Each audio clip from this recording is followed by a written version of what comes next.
watching you when you leave. Something new. Keep hoping you feel this too. Holding on and on and on and on. Hoping I can get to know you better. Living in sweet suburbia. Some fun is all we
Hello and welcome to opening day of the 2024 Cal Ripken Senior Collegiate Baseball League season. Live from Shirley Povich Field, it is the Gaithersburg Giants and the hosts, the Bethesda Big Train. Hello everyone, I am your play-by-play broadcaster today, Quinton Corpuel, joined by my broadcast partner Phoebe Winters. Phoebe, we got a little bit of an appetizer yesterday of summer collegiate baseball. Now we embark on a 2-month-long main course of summer college baseball. How are you feeling? I'm feeling great. That exhibition game last night was a great way to start off the season. We got to see how some of the players are working with each other. You know, they only met earlier this week, and yet they seem to have some communication, some good communication with each other. So I'm excited to see how they play against a real opponent tonight in the first official game, Cal Ripken League. The Big Train winning a thrilling exhibition game last night over the Southern Maryland Senators 10-9 with the Virginia Tech Hokie Carter Newman playing hero in the bottom of the ninth with a walk-off single. But now the focus turns to the regular season. Games actually count now. And on the bump to start the season for the Bethesda Big Train is the hometown kid, the Maryland Terrapin, Evan Smith. Can you tell us a little bit about Evan Smith? Right. Evan Smith, he just finished up his freshman year at Maryland. He's a criminal justice major. And in February 18th, he threw a scoreless inning in relief and recorded his first collegiate shutout versus Georgia Southern. Evan Smith, one of several local products, not just from Maryland, but from Virginia Tech, and also their hometowns residing a lot in Maryland and in Northern Virginia, which is not too far away here from Shirley Povich Field.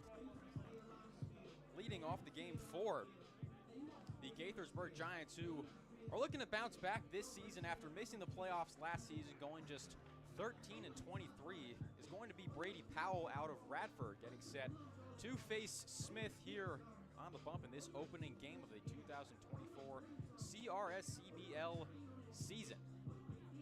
That's right, your starting lineup for tonight for the Gaithersburg Giants. We have Brady Powell, first at bat, followed by Danny Sheeler. Then it's Hunter Stevens, followed by Jacob Bunch, Casey Gibbs, AJ Martin, Jaden Brown, and Michael Burton. Quentin, do you want to give us our lineup for the Bethesda Big Train? Sure, so it is fairly similar to last night's exhibition game with a couple of switch-arounds. Leading off will be Jordan Crosland, the fellow Terrapin, along with Smith and a couple of others, followed by Christopher Diaz in center. Davin Whitaker and right DH Matthew Westley, another Virginia Tech Hokie. Shortstop Landon Franklin, first baseman Jackson Giacconi, left fielder Jaden Bastion, a new addition from the lineup that wasn't in there yesterday.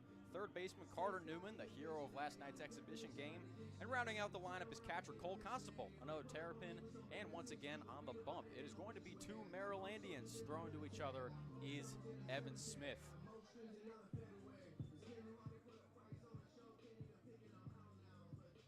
And as the music fades, we are set to begin.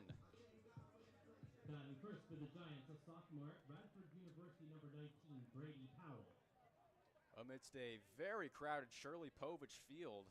Got a solid crowd for the exhibition game last night, as the first offering to Powell of the 2024 season is upstairs for a ball.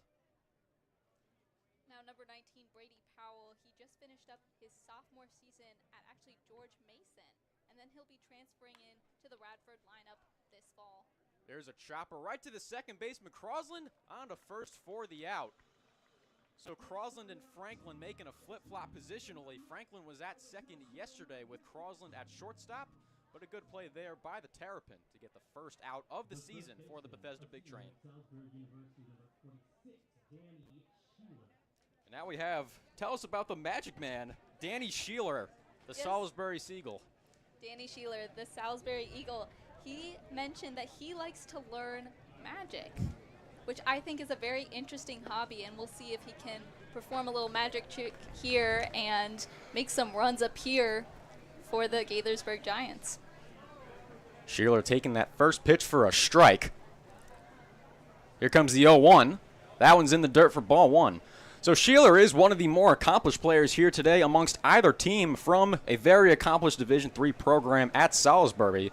Although they did not make the Division III College World Series this year, they lost to Sal Regina in the Super Regional. They're the 2021 champ, have been a runner-up another time, as there's a big swing and a miss for strike two. Salisbury is one of the most widely respected Division III programs, and Sheeler's been one of their superstars over the past couple seasons. That's right. He's been at Salisbury for the past 4 years. He just finished up his senior year at Salisbury. He's also pursuing a career in fraud and forensic accounting for the FBI. As that pitch was no fraud. Strike 3 looking as Sheeler goes down for the second out of the inning. Fielder from Gaithersburg University, number 24, Hunter Stevens. And that'll bring up the right fielder, Hunter Stevens. Yep, Hunter Stevens. He's an outfielder. He's right-handed batter from going to Millersville, coming from Gaithersburg, Pennsylvania. He's redshirted his freshman season, and he's going to be entering his sophomore season in the fall. Another swing and a miss. Smith generating a handful of those to start this game, says the count goes to 0-1. We got a lot of marauders in this league from Millersville, not just on the Giants, but on several teams as well. Here comes the 0-1. That one gets away from Constable for ball 1. So if last night was any indication of how the rest of the season is going to go, we are in for quite a ride. 19 combined runs between the Big Train and the Senators, just 14 combined hits and 14 combined errors as well. You got to think that's going to be lessened as the season goes on, but nevertheless, an entertaining one to start. That's for sure. And the Senators had their first game earlier this evening, starting at 1 p.m., and they won over the Crop Dusters 6-3. The Crop Dusters looking to be a force once again in the Ripken League. Have made the playoffs in both of their inaugural seasons in the CRS CBL. Right now the focus is on the Giants as the 1-2 pitch from Smith is outside for ball number 2. Once again, a packed house here at Shirley Povich Field for opening night. I'd say we were both pretty surprised by how many people were here last night for a game that didn't even count towards regular season standings as the 2-2. And the batter, Stevens, stays alive. And once again, if a 2-strike count comes about for the opposition, our sound team is going to be right on it. As you heard just now, trying to set a dramatic scene for the batter, Stevens. Here comes the full count pitch and a big swing and a miss for strike 3. So a 1-2-3 inning to start for Evan Smith. A way better start than last night. Big Train looking to keep the momentum rolling in the bottom half of the inning. Still scoreless after .5. We will be right back here at Shirley Povich Field and Cabin John Regional Park. Okay, so folks, anybody who wasn't here for our first pitch, these are our landlords, so we're going to be very kind. Let's hear it for Montgomery Park. Louder. These are our landlords, folks. Okay, Arnie has an incredible, cool job of being the chairman, not just of parks, but of the whole planning operation of Montgomery County. So Arnie,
And welcome back to Shirley Povich Field in Cabin John Regional Park, where Evan Smith just worked through a 1-2-3 inning, and the first batter for the big train, Jordan Crosland, just flied out for the first out of the inning, and now Christopher Diaz looking to be the first base runner for either team here in the bottom of the first inning.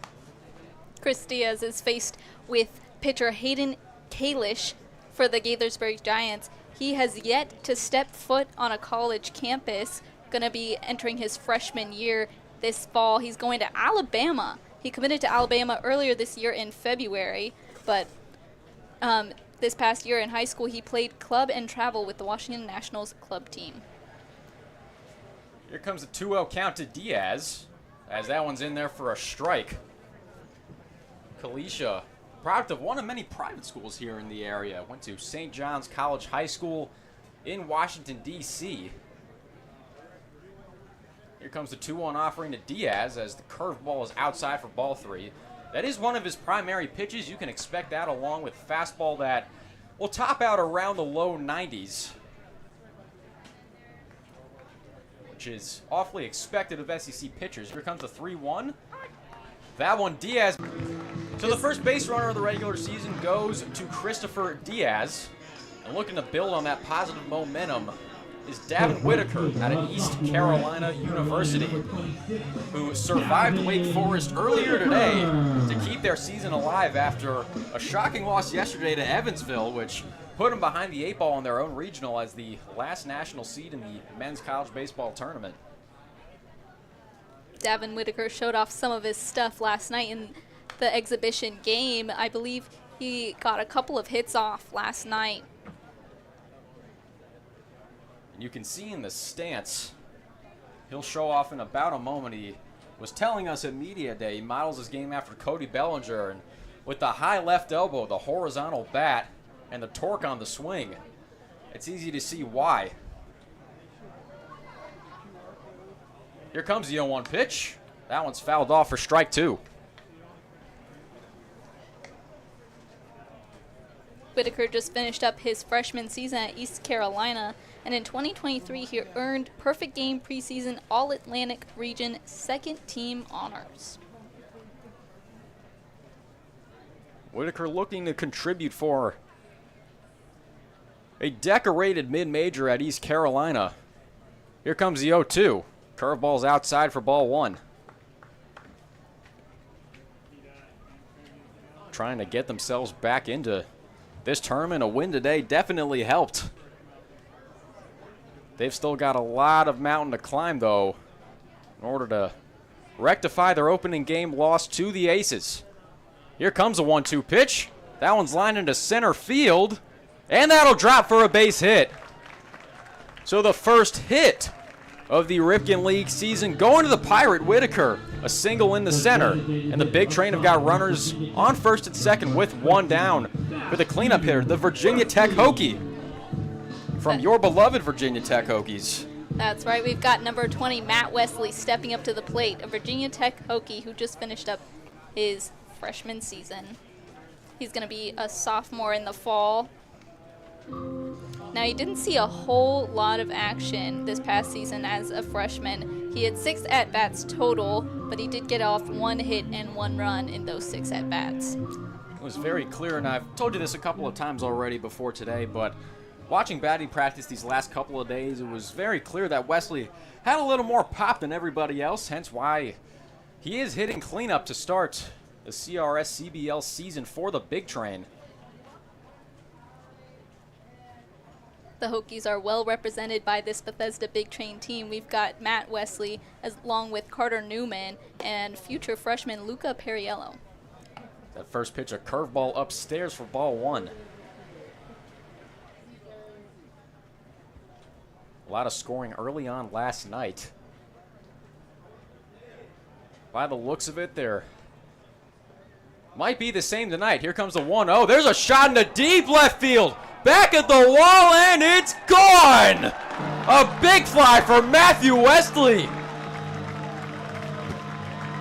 How's that for an opening day statement? not a bad way to kick off the first inning of the first game of this season. The big train is definitely riding high to start off this game, and they are giving the Giants something to be concerned about. 98 miles An an hour. absolute no-doubter from Matthew Wesley into left field.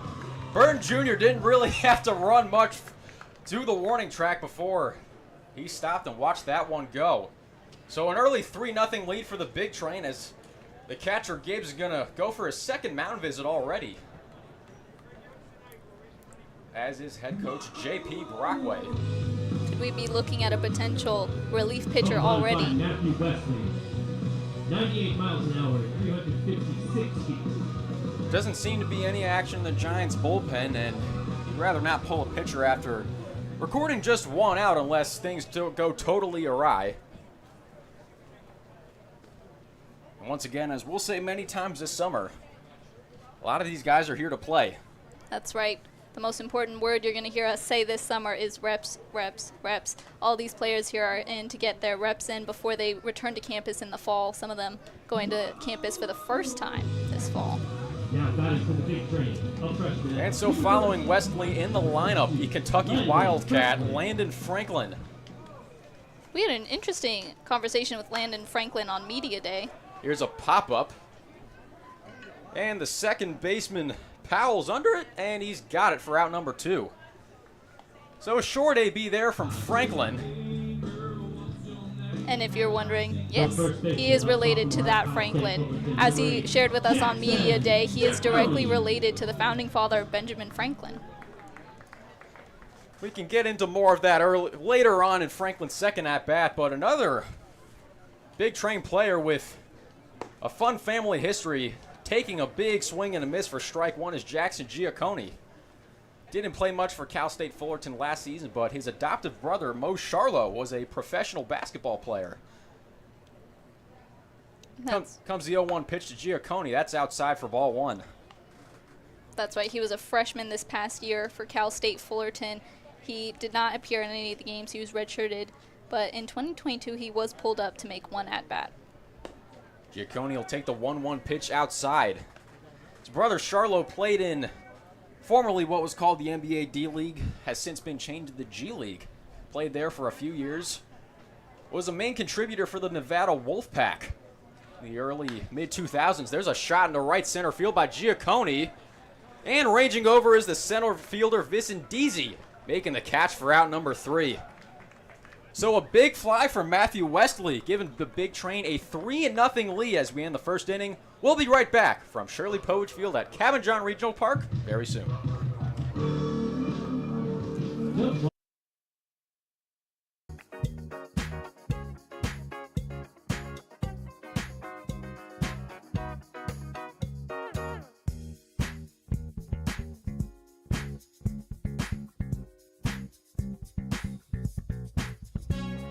The juice is in the mix, it'll fix you up. I'm gonna ride that boogie train till the sun comes up. Ride that boogie train, ride that boogie train, ride that boogie train till the sun comes up. Till the sun comes up. Till the sun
And welcome back to Shirley Povich Field here at Cabin John Regional Park, where the Big Train have taken an early 3-0 lead over the Gaithersburg Giants. As the leadoff hitter, Jacob Bunch, is going to hit this one out into right field, and that'll be caught by Davin Whitaker for out number 1. So several short at-bats on both sides to start this game, which be pretty advantageous for each pitcher who's trying to be as efficient as possible up there. As the catcher Casey Gibbs will step in with one out here in the top of the second inning. Casey Gibbs, he bats left and right, and he goes to Maryland College Park. It's not every day that you see someone that is ambidextrous and can hit from both sides. As there's a chopper to the third baseman Newman, on to first, and that's a quick 2 outs for Evan Smith. One pitch away from an immaculate inning. Evan Smith is wasting no time cleaning through this Gaithersburg lineup. The third baseman, number 7, A.J. Martin. We weren't able to see him last night in the exhibition game, but he is proving to be a very strong arm in that Bethesda Big Train bullpen. Now here's the third baseman, A.J. Martin, looking to avoid the immaculate inning. And there's a big swing and a miss for strike 1.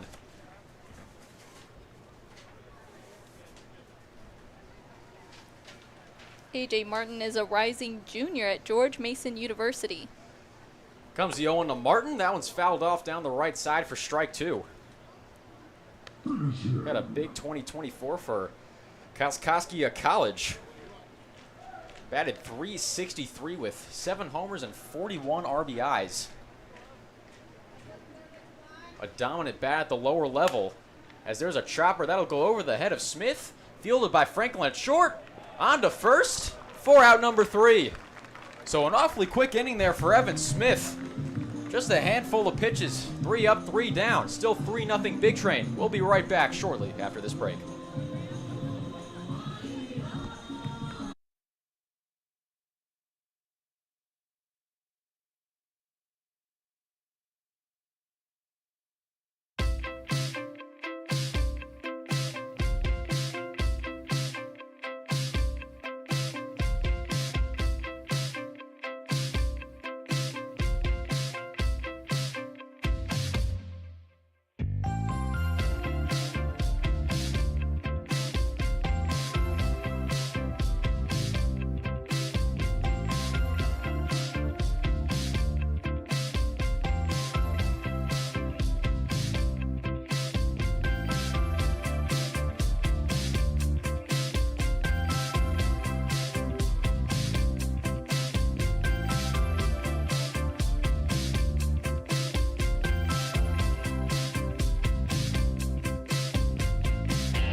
And welcome back to Shirley Povich Field here in Cabin John Regional Park, where the Big Train lead 3-0 heading into the bottom of the second inning.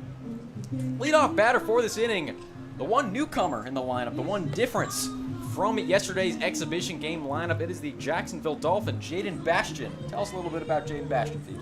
Well, Jaden Bastian just finished his freshman year at Jacksonville. He's going to be going into his sophomore season this fall. But prior to Jacksonville, he actually won a state championship in 2021. He was a pretty accomplished player with Jacksonville in his freshman season, making 99 at-bats, getting 26 hits off and 31 runs. Jaden Bastian. One of the better players for a Dolphin squad that was one of the best in the Atlantic Sun this past season, as Bastian takes that first pitch for a strike. Fortunately, the Dolphins fell in the A-Sun tournament to Central Arkansas. Here comes the 0-1 pitch. There's that curveball in there for strike 2. As we've seen, not just last night, but the early part of today, a lot of these pitchers throwing a lot off speed, as that one hits Bastian in the left shoulder. And the first batter is aboard for Big Train. That was also something we saw a lot of last night, was hit batters, especially Jackson Giacconi, who I believe was hit twice. That's right. He was hit twice by 2 different pitches. I think it was even two different pitchers. And as Kendrick Lamar boos from the speakers, you all will get to know the name that will come up to the plate in accordance with that. That is last night's hero, Carter Newman. That's right. Last night he was able to get off of the walk-off hit that allowed Landon Franklin to walk in off of third base to record the final home run for the Big Train, allowing them to secure that victory in the exhibition game. They won over the Southern Maryland Senators 10-9. Bastion going, swing and a miss, throw down to second is not in time and over the head. As Bastion will swipe it back here to start. Second baseman Brady Powell jumped up for that one, but just missed it, was not able to get a glove on it. That was also something we saw a lot of last night, a whole lot of stolen bases. That's As right. both catchers, including Cole Constable, really struggling last night. Both of them got one towards the end of the game, but it was a struggle for most of yesterday evening, as Newman's going to look at that one for ball 2.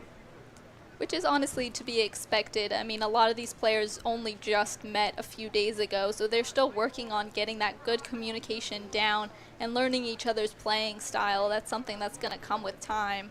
So we saw that a lot in the exhibition game. We're probably going to see it a lot tonight as well. There's a line shot up the middle for a base hit. Bastion rounding third. He'll head home without a throw. And the Big Train take an early 4-0 lead over the Giants. Carter Newman, another timely base hit.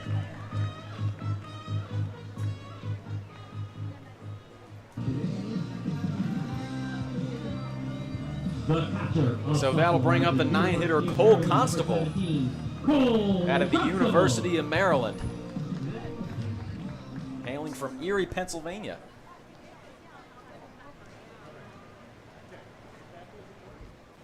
Pennsylvania native, which explains why his favorite team is the Pittsburgh Pirates. That first pitch to Constable was low and outside.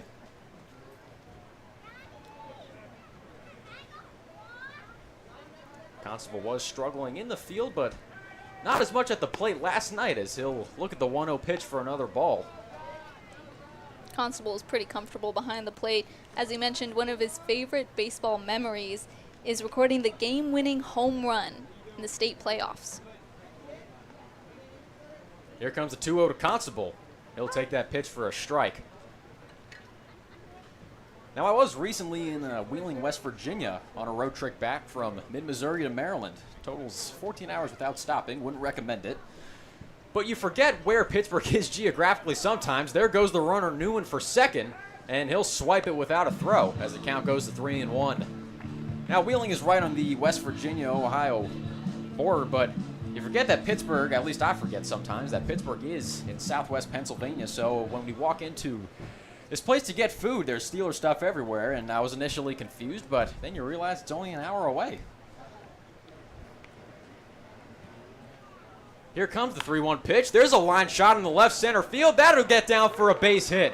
Rounding third is Newman. He'll score easily, and the Train are rolling early on. It's 5-0 Bethesda. A very cushioned lead to start off this game. Up 5-0 already. We'll see if Evan Smith can continue to protect this lead when he takes the mound in the bottom of this inning.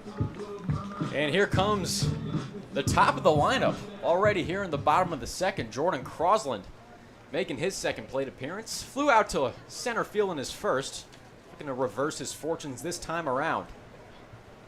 First offering to Crosland is inside for ball 1.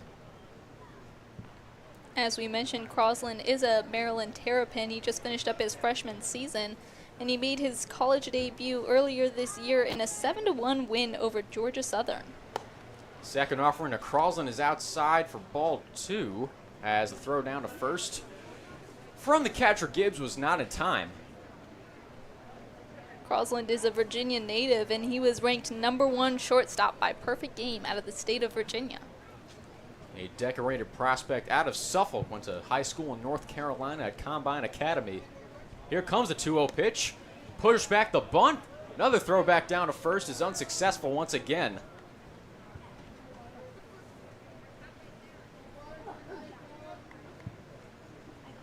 So Crosland in a very favorable 3-0 situation. Last night in those situations, the hitters look to have a green light. Let's see if that remains here. And crossing a look at ball 4. So Kay Leash really struggling early on. Multiple base runners on once again, and here comes Brockway out of the dugout. As we've got action in the Giants bullpen already. And that's where they will make the call. As our sound team having no remorse. Blaring, having a bad day over the Kalish.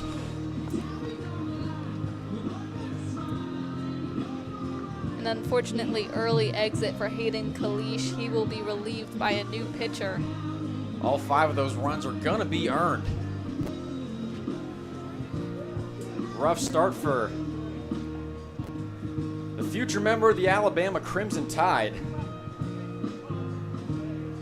Now, as we take a quick pause, Phoebe, I gotta say, I'm very excited. I am really, really excited for these next 2 months because summer ball is awfully unique. In the next 2 months, strangers will become friends. Friends will become best friends. And California and Virginia are going to share the same field, as will Texas and Michigan. Arkansas, Wisconsin, New Jersey all going to share the same field. It is a beautiful melting pot here in suburban Maryland, and over the next 2 months, balls will fly, and if they go long enough, maybe the bats will too. That's right, it's truly a melting pot. I mean, just even in our intern team, we've got friends coming from all over the country. You yourself coming from University of Missouri. I'm not too far away at Virginia Tech. But we've got a lot of friends coming from the deep south. We've got our resident Clemson Tiger who's running our social media pages, Anna Cohen, which if you haven't already, please go check out our social media pages. You can find our Instagram at GoBigTrain.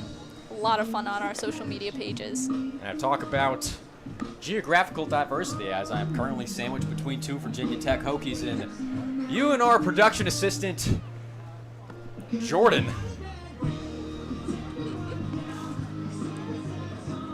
As the new pitcher for the Gaithersburg Giants, it is going to be Mike Costello, another Millersville Marauder.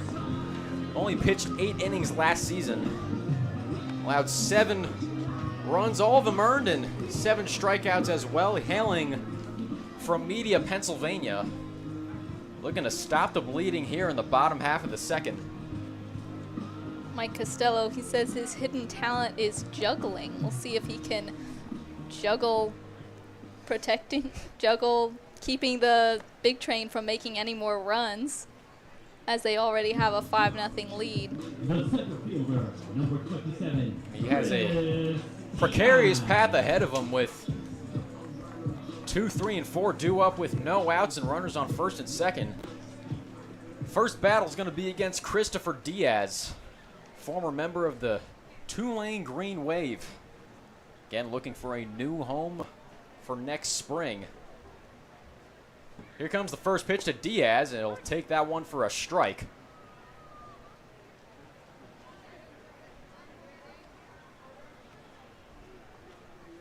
As the sun is going down, that giant glowing orb, giving us a little bit of trouble here in the broadcast booth, but I believe we have strong irises, so it should be okay. Yep, obstructing our view just a little bit, but as we learned last night, once that sun goes down, it gets much, much easier for us to see the field. A diving catch there from the left fielder, Burton Jr. A web gem for out number 1 and potentially saving a run, maybe 2 if that one got by him. But a nice play from the Virginia Wesleyan Marlin for the first out of the inning. Now, something we did not see a whole lot of last night was exemplary defense. A lot of struggles behind the plate and in the field, too. Again, 14 combined errors between the Senators and the Big Train last night, but a solid one from the left fielder, Burton Jr. to start, as Davin Whitaker fouls that one off for strike 1. And, of course, you can hear our sound team playing the sound of a car alarm to remind everyone at the field that if you are parked near the gate, then you do run the risk of cracking your windshield from a foul ball. As that second pitch once again is fouled off by Whitaker. That'll bring the count to 0-2. So the team that beat East Carolina, once again the Evansville Aces out of the Missouri Valley Conference, they are currently up 6-0 on VCU. The 4 seed in the Greenville Regional making a statement early on. 0-2 pitch to Whitaker. There's a shot in the right field. Back at the wall. It is caught at the warning track. Almost the second home run of the game for Big Train. But another loud out there. And so with 2 gone and a runner at third. That'll bring up the one who actually did hit a ball out of the yard. Matthew Wesley, a 3-run shot back in the first inning.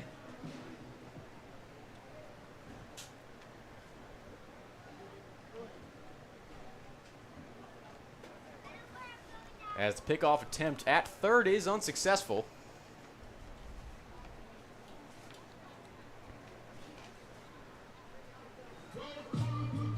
We're going to snare some shades here in the press box. Attempt nearly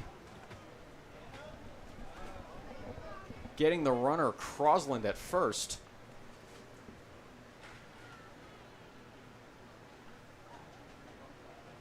And another pickoff attempt unsuccessful. Crosland commanding the attention of Costello so far. Crosland was zooming on the base paths last night.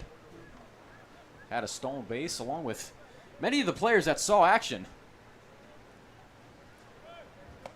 Pitch to Wesley, nodded. Strike, the ball gets by the second baseman. Throw to the plate is not in time. As the Big Train will extend their lead to 6-0. Constable scoring from third, Crosland advancing to second. So that attention at first was warranted. And it ended up working out in Bethesda's favor as they now hold a 6-0 lead over Gaithersburg as the athletic trainer is going to check on Crosland, who did crash into the shortstop on that attempted out from the catcher Gibbs. Friends, support the team during their 25th season by playing. And it looks like Crosland will remain in the game. He's shaking it off. Just a little bump and crash, but he is now safely on that second base. So Wesley now in an 0-2 hole with 2 gone. And run number 7 in scoring position. Costello from the stretch. The 0-2 pitch. Got him swinging on the curveball, strike 3. So that trademark curveball getting the Giants out of the inning, but once again, another 3 spot from the Big Train. They lead 6-0 after 2. We'll be right back from Shirley Povich Field at Cabin John Regional Park.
And welcome back to Shirley Povich Field here at Cabin John Regional Park, where the Bethesda Big Train have taken a commanding 6-0 lead over the Gaithersburg Giants on opening day here of Big Train's 25th season in the Cal Ripken Senior Collegiate Baseball League.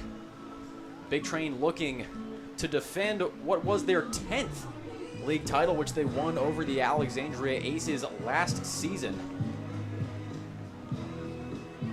Not a bad way to kick off this season for the Big Train, but we'd love to see the Gaithersburg Bats get some action and really turn this into an interesting ball game. We've got number 8 stepping up to the plate for the Giants. Is Jaden Brown, the Germantown, Maryland native. Comes the first offering from Smith. There's a shot in the center field. And over is Diaz. He's got it for out number 1. So another 1-pitch at bat for Smith. And that'll bring up the left fielder, the one who made an awfully nice catch and left last inning to potentially save a run or two, is Michael Burton Jr. out of Virginia Wesleyan.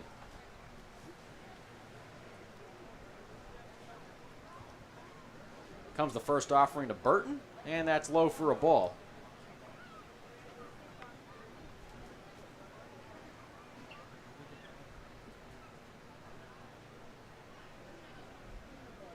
So Smith, incredibly efficient thus far, as the 1-0 pitch is outside for ball 2. Smith more of a fireballer compared to a lot of the pitchers we've seen thus far. That's right. He is definitely one of the more accomplished arms in this Big Train bullpen. 2-0 pitch is in there for a strike. By the way, there is a world beyond Virginia Tech. Wouldn't you believe it? Just gotten so used to saying Virginia Tech. Got to get more accustomed to saying the Bethesda Big Train. 2-1 pitch. Big swing and a miss from Burton for strike 2. As we mentioned, Smith, one of the more accomplished arms. And early March, he set a season high of 5 strikeouts and 2 scoreless innings playing against Charlotte. And he set a career high of 7 strikeouts in his freshman season with the Maryland Terrapins. So Smith looking for another K. Here comes the 2-2. There's a line shot to Franklin at short. Fielded cleanly. On to first for out number 2. So a stellar play from the Kentucky Wildcat. And once again, Smith recording 2 quick outs. As the 9-hitter Tanner Vicendizi will step up to the plate with no on and 2 outs.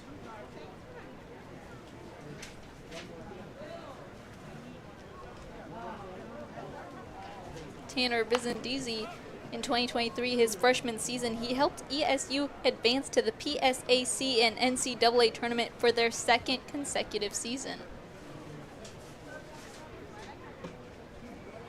He's looking to start his junior year in the fall with East Stroudsburg.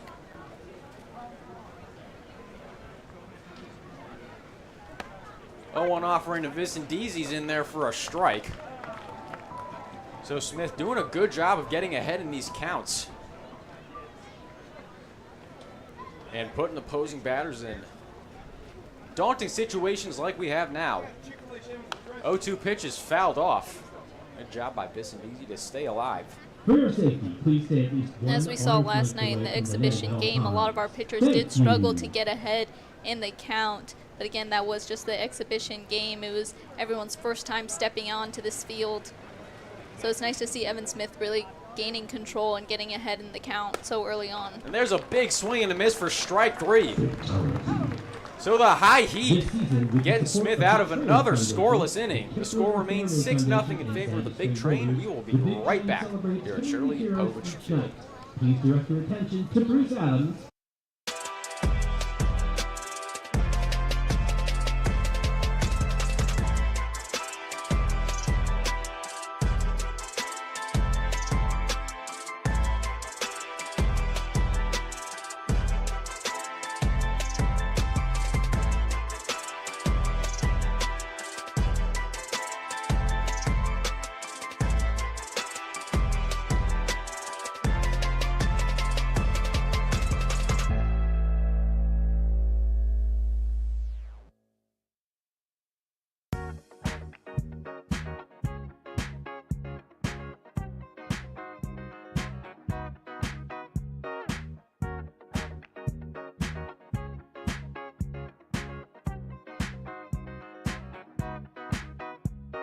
The juice is in the mix, it'll fix you up. I'm gonna ride the boogie train till the sun comes up. Ride the boogie train, ride the boogie train, ride the boogie train till the sun comes up. Meet me in the corner, no. Meet me in the corner, no. Meet me in the corner, no. Meet me in the corner, no. Boogie down, mix up.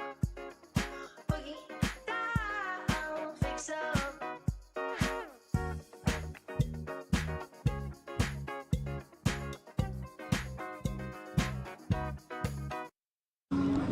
And we're back here at Shirley Povich Field in Cabin John Regional Park. The Bethesda Big Train lead the Gaithersburg Giants 6-0 as the leadoff hitter Landon Franklin takes the first pitch low for a ball. Why don't you tell us a little bit about the fun genes Landon Franklin has? That's right. Landon Franklin is related to our founding father, Benjamin Franklin. But There's that's a chopper up the middle for a base hit. Good start for Franklin. Very good start. He's got quite the interesting family history. His uncle Jason Franklin was actually a member of the 1995 Tennessee College World Series team before being drafted by the Colorado Rockies. He was teammates with Todd Helton and R.A. Dickey. And his father, as Franklin is not picked off at first, played baseball at Embry-Riddle University in Daytona Beach, Florida, where it is called the Harvard of the Skies.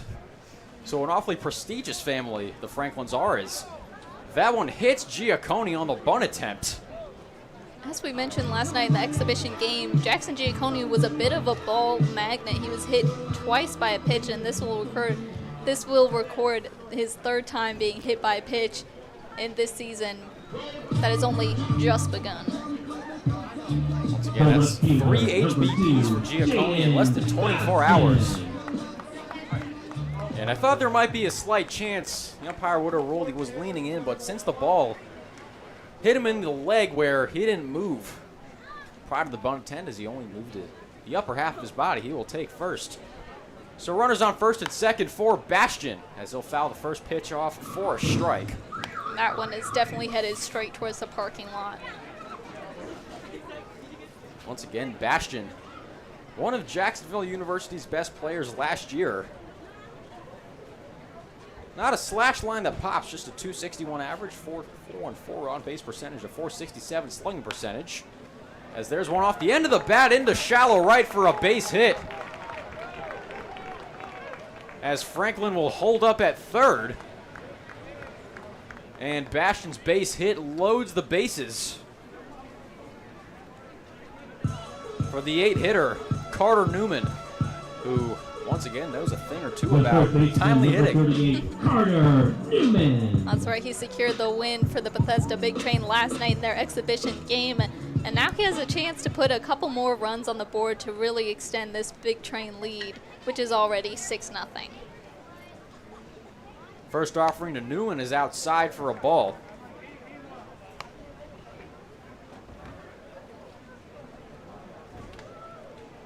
Again, Newman, one of several young guns here, one of several Hokies. As a ball into the outfield likely scores all three. 1-0 pitch is in there for a strike.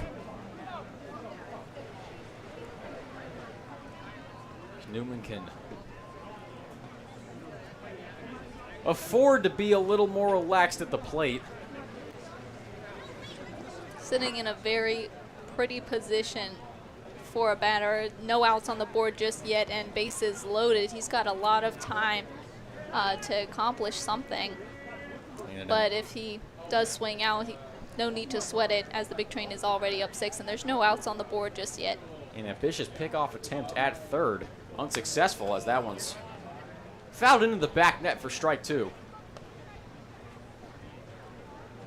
Can see the Big Train bad boy Owen Lieberman rushing out to grab that loose ball. Right now, no action in the Giants bullpen, but another hit here might catalyze such. Here comes the 1-2. Big swing and miss on that curveball. And Newman is sent down swinging. The catcher, number 17. As Cole Constable will step up to the plate for his second at-bat of the night. Costello might lean on that curveball to get himself out of this jam.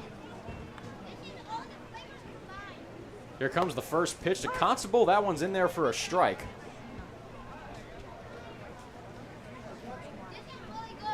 Big Train leaving a lot of runners on base last night, and that's a natural problem when you put as many runners on base as the Big Train did, but there were a lot of lobs last night as that curveball's outside for ball one. Bethesda looking to reverse that tonight. In a pretty good spot to do so. Here comes the 1-1. Upstairs for ball two.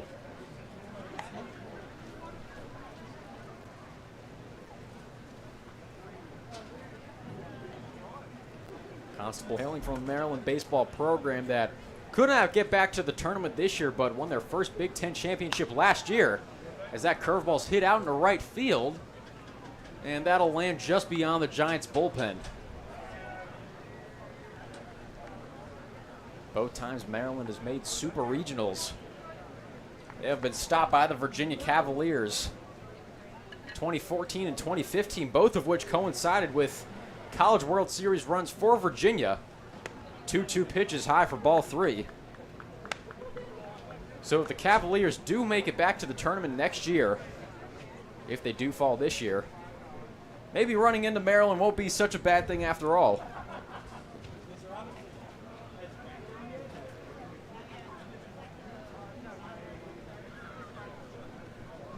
Payoff pitch. Curveball in the dirt for ball four. So a good eye by Constable walks home another run. And that'll extend the Big Train lead 7-0. And we're only in the Number third. one, Jordan Crossland. As Jordan Crosland making his third plate appearance in just 2 1/3 innings. Looking for his first big hit of the season. First offering to Crosland's in there for a strike.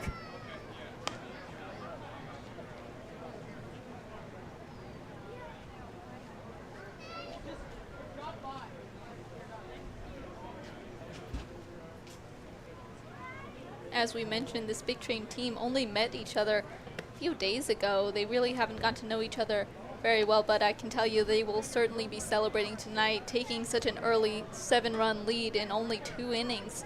And the second inning isn't even over yet. Phoebe, are you superstitious? Yes, I am. It's an interesting thing to say for someone who is superstitious, as the 1-1 pitch is upstairs for ball two. I'm superstitious, but I'm also an optimist. I like what I'm seeing out there on the field right now. So you're trying to save yourself from the potential black magic you've enacted on the Bethesda Big Train. Hey, I am not Danny Sheeler. I'm no magic man. Here comes the 2-1 to Crosland. That one's high for ball three.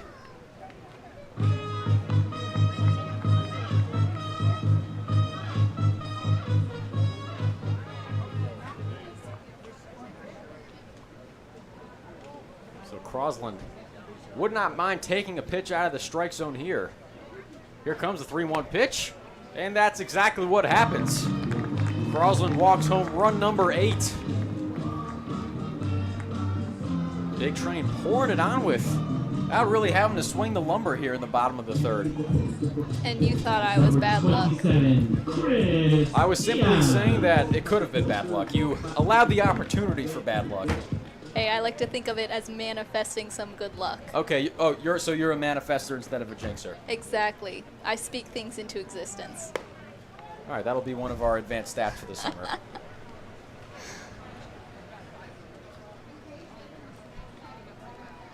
So here's Christopher Diaz.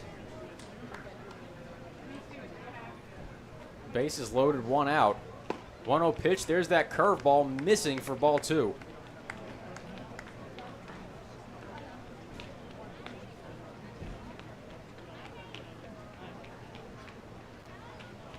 Diaz looking for his first big hit of the summer. Looks at that strike. That'll make the count 2-1.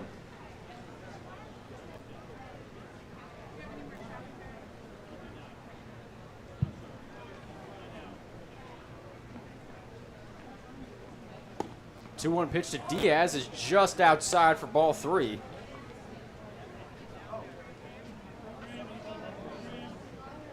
As his former team, the Tulane Green Wave, staved off elimination earlier today, defeating Nichols 3-0.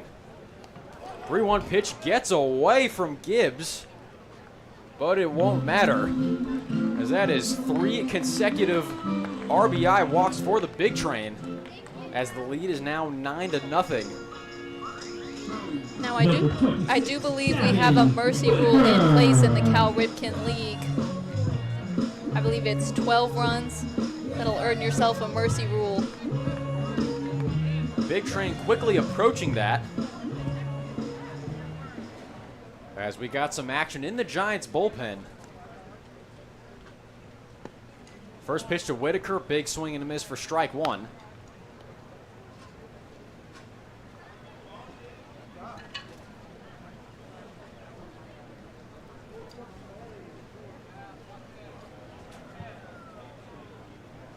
Here comes the 0-1. Whitaker looks at that one for strike 2. So one of just a few holes the Big Train have found themselves in at the plate. Done a good job of staying ahead in the count. 0-2 pitch. That one's popped up in a shallow left center field. Brown's got it for out number 2. The throw to the plate is not in time.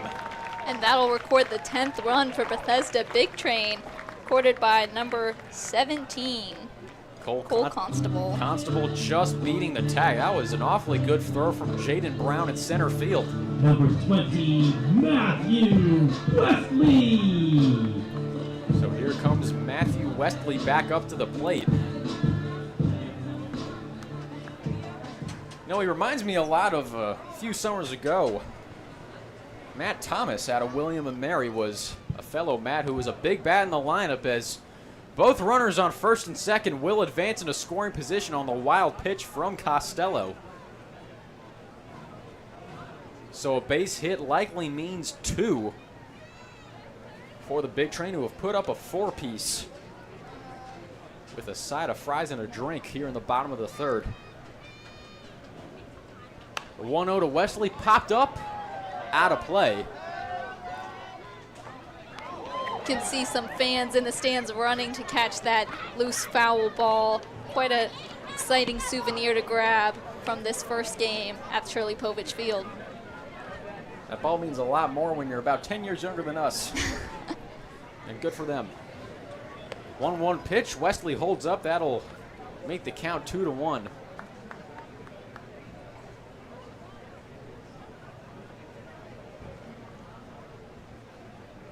I'll say I've never caught a ball on the fly during a baseball game. My track record is not very strong, as the 2-1 pitch is outside for ball 3. I bring my glove to a lot of games, but with no avail. Maybe it's the act of bringing the glove that brings you bad luck. A 7-year-old catching a ball barehanded. There's not a lot of mass there to pad the force, as there's a chopper to the third baseman, who's going to make the tag right there at first. Good play by Martin to end the inning. But once again, the damage has been done. A 4-spot by Bethesda, making it 10-0 Big Train as we head to the top of the 4th. We'll be right back from Shirley Povich Field here at Cabin John Reed Hill Park.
And we're back at Shirley Povich Field in Cabin John Regional Park, where the Big Train are fast approaching the Mercy Rule. Here up 10-0 after 3 innings. Just a quick reminder, the new Mercy Rule this season is 12 runs after 7 innings. That's right. So even if the Big Train does notch 2 more runs on in this 3rd inning, they will continue playing to a minimum of 7 innings. Giants do have a handful of innings to make up that deficit, as the leadoff hitter Brady Powell will step back up to the plate. Brady Powell, the hometown kid coming from Lusby, Maryland. His dad, Keith, played collegiate baseball, as well as his uncle, who played baseball at Westchester, and his aunt played field hockey at Westchester. A lot of players in this league coming from very athletically gifted families. 1-0 pitch is in there for a strike. Powell was certainly not the only one, as we have entailed with guys like Franklin and Jackson Giaccone as well. 1-1 pitch is chopped foul for strike 2.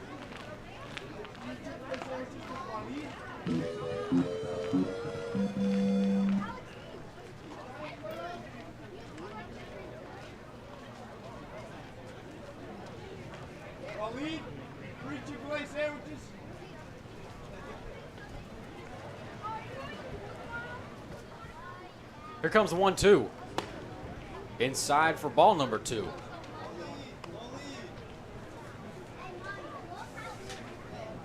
So Smith in an uncharacteristically lengthy at-bat comparatively to what he'd been working through in the previous 3 innings. Here comes a 2-2. Upstairs and outside for ball 3. Now, just for reference, while a lot of pitchers will probably see playing time today and throughout the rest of the summer, Smith can go the distance if he wants. He did go 6 innings against Boston College back on May 12th, as the full count pitch is in there for a strike.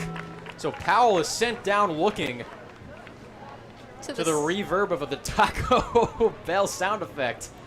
Not a flattering way to go out. Number 46. But once again, our sound team showing no remorse yesterday, and especially earlier in the game today, when starting pitcher Hayden Kalish went out of the game to bad day by, I believe, Maroon 5. That's right. But now up to the plate is our magic man, Danny Sheeler. We'll see if he can make this 10-run deficit disappear. There are a lot of other Maroon 5 songs I'd rather exit a game shamefully too, as there's a ground ball. Diving attempt by the second baseman Crosland is unsuccessful. And the Giants have their first hit of the afternoon, courtesy of Danny Sheeler. The Magic Man is certainly working his magic. As Hunter Stevens will Number 24. look to generate any momentum whatsoever, as the Giants have a lot of work to do to make up this 10-0 deficit. First pitch to Stevens, up the middle, base hit. So 2 pitches, 2 hits for the Giants. And for the first time tonight, they've got multiple runners on base, and the cleanup hitter, Jacob Bunch, coming up to bat. Number 44, Jacob Bunch. We were just informed by our lovely boss, Harrison Myers, that Bad Day is actually not sung by Maroon 5. You learn something new every day. Been under a false impression for most of my life, as there's a fly ball into right. Whitaker ranging over and making the catch. Tagging is Powell from second. The throw to third is not in time. So Gaithersburg's got runners on the corners with 2 outs for the catcher, Casey Gibbs. Number 18, Gosh, that sounds Gibbs. so much like Adam Levine. It does. I will say a lot of the music from that era does have a similar sound to it. I've been believing false information for most of my life. That is awful. First pitch to Gibbs. There's a shot in the right field. Whitaker ranging in. That'll drop for a base hit. Throw down to third, not in time. And the Giants have their first run of the evening. Although they've still got a very steep mountain to climb. Doing a good job of, however, improving their chances of making this game go beyond 7 innings.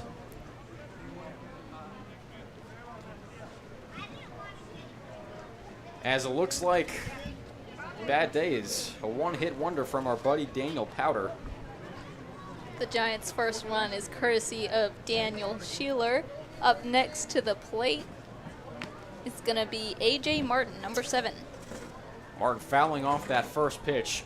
Now, I'm no music connoisseur. I have many friends that know a lot more about music and can talk about it in a lot greater depth than I can. But, you know, I feel like I listen to enough to where I feel like I would know another Daniel Powder song if I did. As that pitch is fouled off for strike 2. Now, I don't mean to sound demeaning of his career. He's gotten further than a lot of people have in the music industry. That is true. I, for one, do not have a number 1 hit song on the charts, so. I think I might have something from middle school that is somewhere out there on the internet. Were you a SoundCloud rapper in middle school? That pitch is upstairs for ball 1. No, but I took a class at local Thomas W. Pyle. It's called TV Studio, and we had to make a music video for one. We did one to All-Star by Smash Mouth, and one of my earliest memories, period, of, you know, just existing wasn't, I believe, kindergarten or first grade. As runner from first goes, there's a foul ball over us in the booth. He's a big music guy, Jake Schaefer, hello. He is currently at NYU School of Music, very talented musician, plays the guitar. And we went to Bach to Rock in downtown Bethesda, just about a 20-minute drive here from Shirley Povich. And us and a bunch of our friends at the time recorded our own version of Smoke on the Water. So that was really the first musical escapade for yours truly, as the 1-2 pitch is in there for strike 3. So Smith strands a pair on the corners. The Giants scratch a cross run. The Big Train lead 10-1 as we head into the bottom of the 4th inning. Hey folks, you like the schedule magnets, right?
And welcome back to Shirley Povich Field in Cabin John Regional Park, where the Big Train have a 10-1 lead over the Gaithersburg Giants, looking to add on to that. Here in the bottom of the 4th inning with a new pitcher on the bump for Gaithersburg, it is the rising sophomore from Xavier University, Ashton Chronister.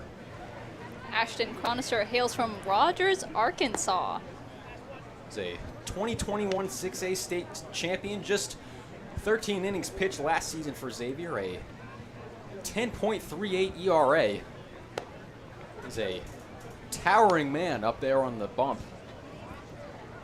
Reminiscent of Luke Baker, the Big Train pitcher who pitched for Bethesda for a couple of summers. Started his college career as a Jacksonville Dolphin, eventually transferred to Dayton. Number 22, Landon Franklin.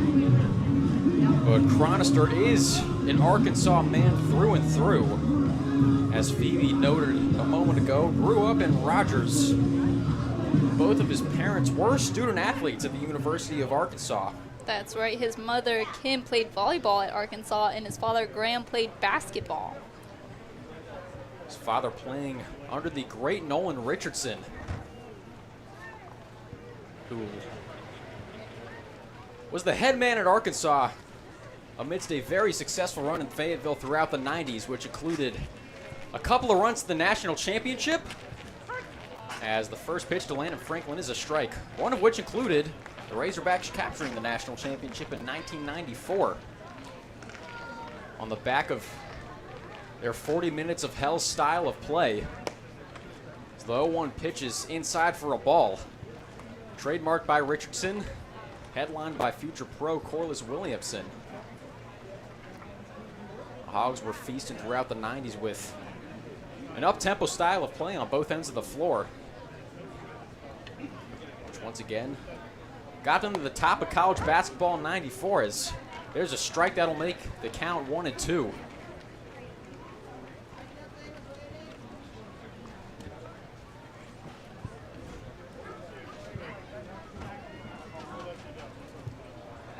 Here's the 1-2 pitch from Chronister. Off speed's fouled off as Franklin stays alive. Chronister's brother Aiden is also a 4-star basketball recruit in the class of 26. He's got offers from not just Arkansas, but Missouri, Nebraska, Oklahoma, and TCU as well. He's listed at 6'7", 170 as the 1-2 pitch is outside for ball number 2. So the height gene certainly runs in the Chronister family. Talk about following in your father's footsteps. Here comes the 2-2 pitch. Curveball in there for strike 3. So Chronister starting his evening outing on a high note with the K. One of Bethesda's top hitters, Franklin. A little SEC on SEC climb there, as Jackson Giacconi will step into the play with 1 out. Got hit in his last plate appearance.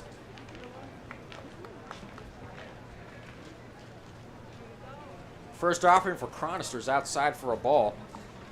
Now if Chronister, at least Aiden Chronister, if he does not only maintain that offer from Arkansas, but does commit to the Razorbacks, he, like his dad, will be walking into a situation with a vaunted head coach at the helm. As the 1-0 pitch is outside for ball 2. John Calipari kicking off his first season with the Razorbacks this fall. Very new times in men's college basketball. Here comes the 2-0 pitch. Curveball in there for a strike. It's an awfully tough pitch to hit. Not just a curveball, but from someone with the release of someone as tall as Chronister. It's an awfully tough one to hit. Here comes that 0-2 pitch. It's deja vu all over again for strike number 2.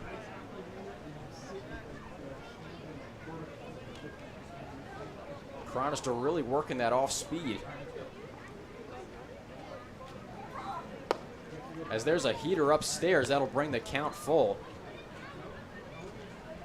And one might think with Chronister's build that he's a fastball specialist. That's what many tall lefties throughout baseball history have been. As the curveball from Chronister misses inside, Giacconi will safely take his base at first. No external damage inflicted. Narrowly escaping another hit by pitch. Saw him quickly turn his leg out of the way to avoid getting hit by yet another pitch. Once again, 3 HBPs in just 24 hours. So here comes Jaden Bastion to the plate. Runner on first and 1 out. First offering to Bastion is in there for a strike. Now something I'd like to ask Bastion about at some point in the near future. It says on Jacksonville's website that he is a top 100 player in MLB The Show. Now, considering how many people play the game, which is several millions at least, it's an awfully impressive feat for a guy who has a lot of other things on his plate, as that one gets away from Gibbs, and Giacconi's going to advance to second.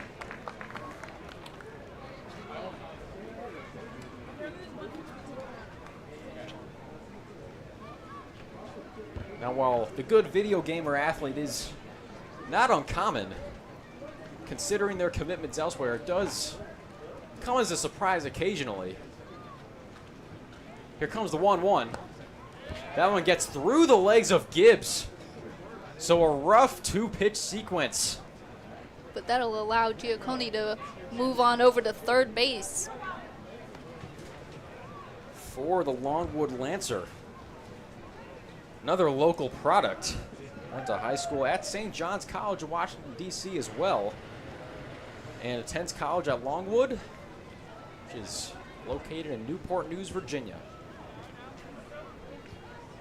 In the southeast part of the state, bordering North Carolina.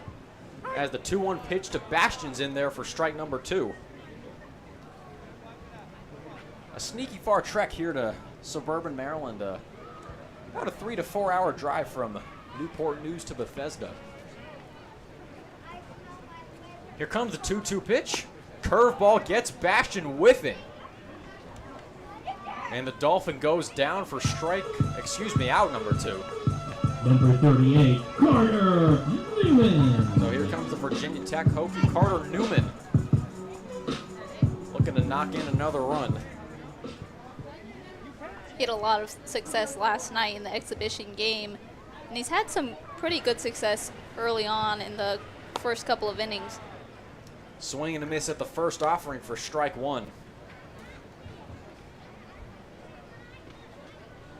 Does appear that Chronister has gotten some much needed control over the ball for the Gaithersburg Giants, as they are still in a 9-run deficit. Curveball in there for strike 2.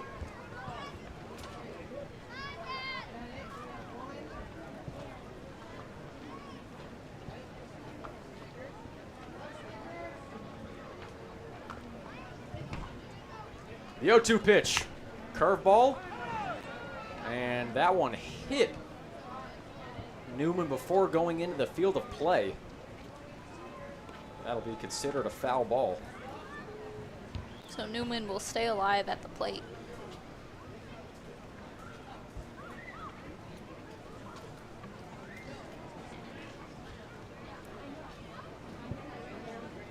Here comes the 0-2 pitch. Curveball, shot to third. Fielded cleanly on to first. And a nice scoop there by the first baseman, Sheeler, from out number 3. So the bottom of the 4th sees the big train come up empty on the scoreboard for the first time all evening. Still 10-1 in favor of the hosts. We'll be right back here from Shirley Povich Field. With fun activities provided by Bethesda. Move so fast. Here's hoping this night will last. Just let go. We're spinning with our eyes closed. Holding on and on and on and on. Hoping I can get to know you better. Living in sweet suburbia. Some fun is all we want. Two kids come alive in a night rush. I'll be the girl next door. You be my summer crush. Yeah, I think you should come and pick me up. 'Cause nothing feels as good as summer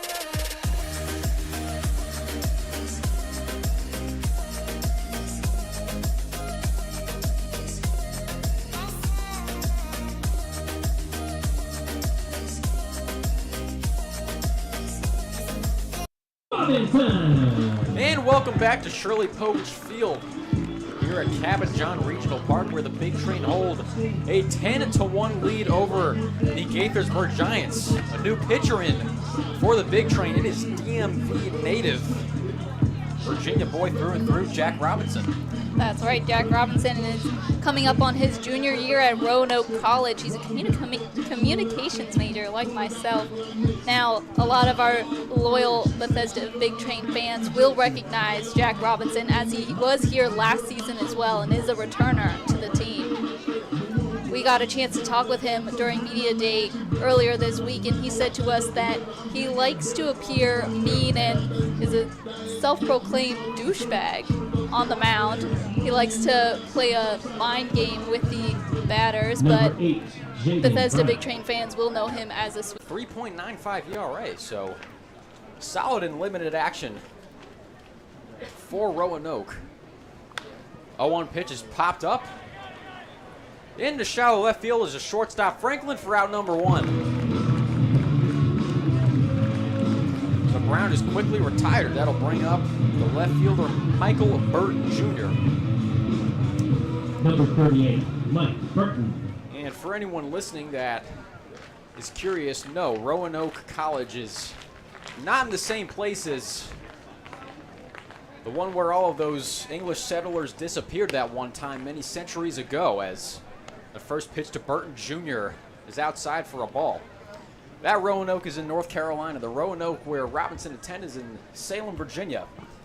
And I, a prospective history minor, was a little disappointed to see that, as that pitch is in there for a strike. But nevertheless, I had an excuse to talk about American history. That will always go down as a good thing in my book. Here comes the 1-1 from Robinson. That pitch was by the elbows for ball 2.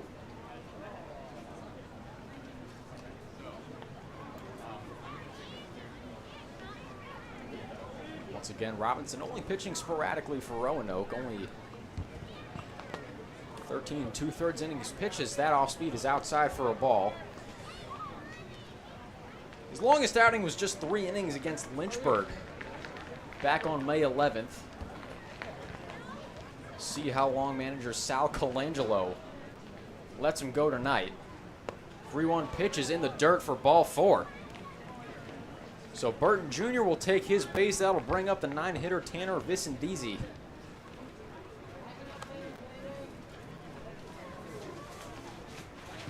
Number 6, Tanner Vicendis. It just 5 for 21 over his career at East Stroudsburg. Once again, he's entering in his junior year in the fall. This past season, he started 3 games for East Stroudsburg and made 10 at-bats, which resulted in 2 runs and 1 hit. There's a line shot up the middle for a base hit. So the 9-hitter Vicendisi's on board with the single. Solid piece of hitting with 1 out. And that'll bring Mason ties, not just with players on the field, but even here within the Bethesda Big Train front office, as that off speed from Robinson's in there for a strike. Our lovely assistant general manager, Patrick Chapman, That's right. a George Mason Patriot. Just actually completed his senior year at George Mason, and he's going abroad to the London School of Economics to finish up his higher education. That off-speed pitch is in there for strike 2. Patrick's been with the Big Train for a very, very long time. This is his 9th season with the organization. Started as a game operations intern and has worked his way up all the way to the AGM role. Here comes the 0-2 pitch. That one's chopped to the shortstop, Franklin. On to second for 1. On to first. Can't complete the 6-4-3 double play, as Powell hustled that one out to keep the inning alive. It was a solid attempt at the double play, but unfortunately was just not in time. Brady Powell putting on the gears to make it over to first base. And so here's the Salisbury Seagull, Danny Sheeler, with runners on the corners and 2 outs. There's a line shot into right. That's a base hit. Burton Jr. is going to score from third. And the Giants scratch across their 2nd run of the evening, courtesy of the Magic Man, Danny Sheeler. Kind of reminds me of John C. Reilly's character in Talladega Nights, the end of the movie, proclaiming himself the Magic Man. Number 24, I personally Hunter Stevens. like Shake and Bake a little bit better.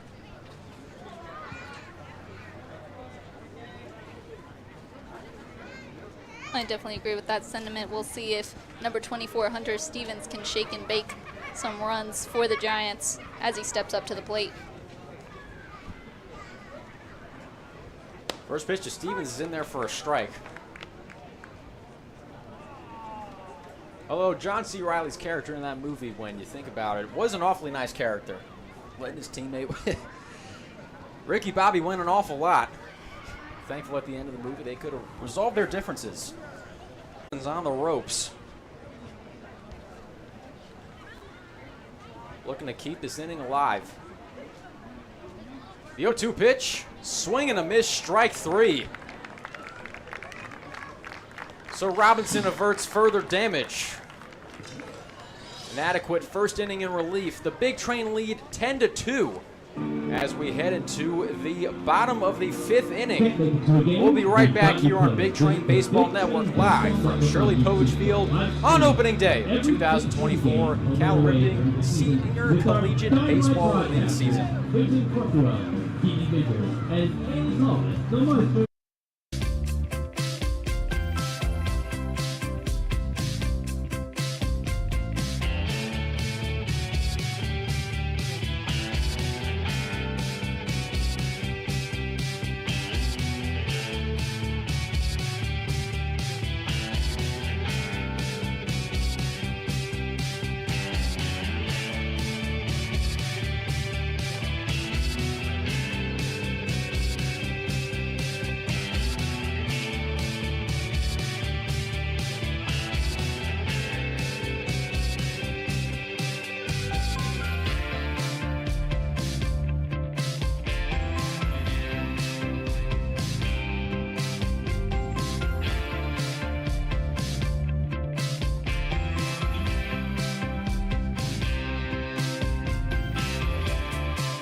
Welcome back to Shirley Povich Field here at Cabot John Regional Park. The Big Train holding a 10-2 lead over the Gaithersburg Giants.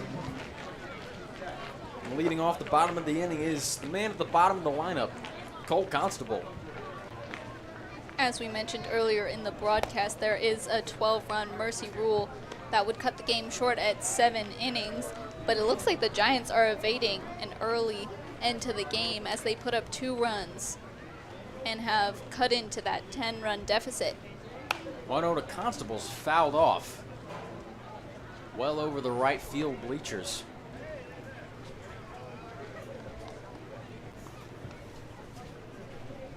Once again, a packed house here tonight at Shirley Povich Field. People awfully eager for the summer ball season to start. 1-1 pitch outside for ball 2.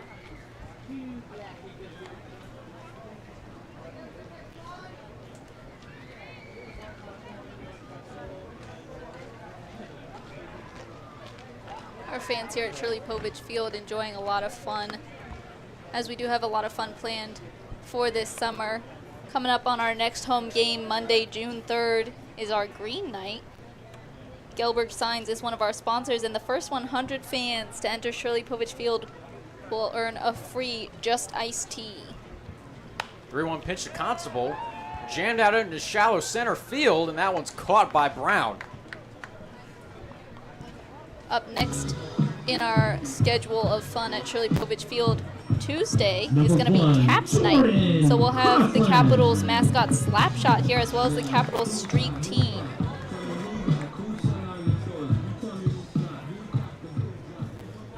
Not sure if I'll be partaking in that, as my fandom lies with the New York Rangers, who Are currently playing against the Florida Panthers.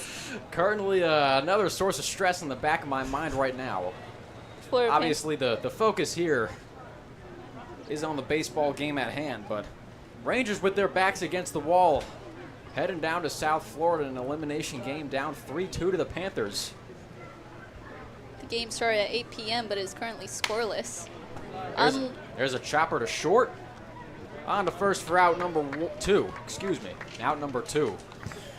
Rangers and Panthers scoreless, but Bethesda Big Train and Giants are certainly not. Bethesda Big Train up 10-2. I'd love if the Rangers won 10-2. That'd be great. I'd love that a lot. Something that's been keeping my family and I the past couple of days after the Rangers went down 3-2.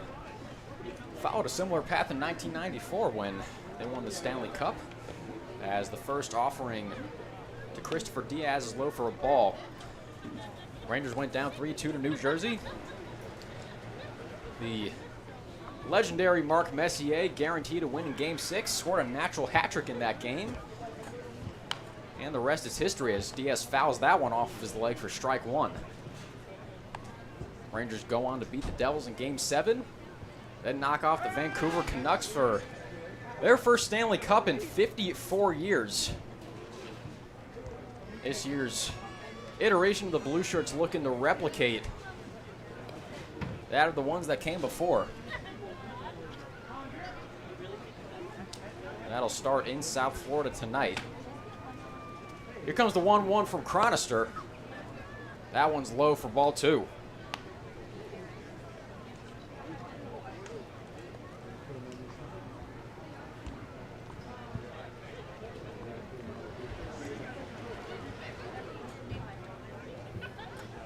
Here comes the 2-1. Upstairs and outside for ball 3.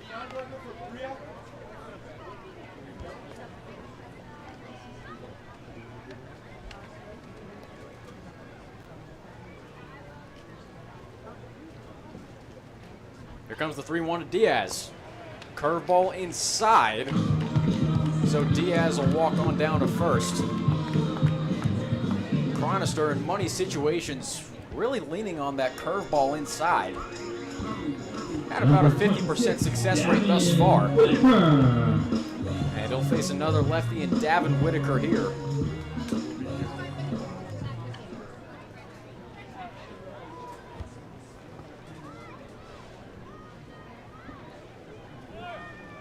Diaz stealing second, and he'll get there with the slide. Diaz now in scoring position with 2 down for Davin Whitaker.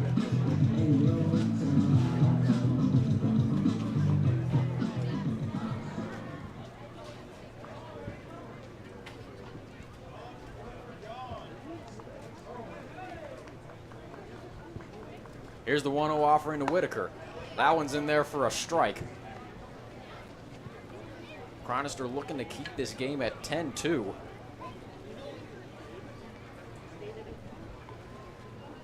Everyone on Gaithersburg likely desiring a full 9 innings tonight.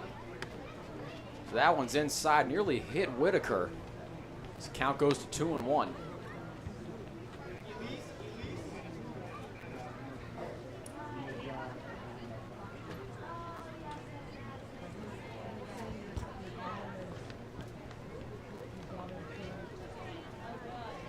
The 2-1 offering to Whitaker. Low for ball 3. So let's see if Chronister does turn to that curveball. Appears to be his tried and true pitch of the night. As you mentioned earlier, has had a 50% success rate so far tonight. There's a heater, there's a chopper. Nice glove by the first baseman, Chronister, with a beautiful tag for out number 3.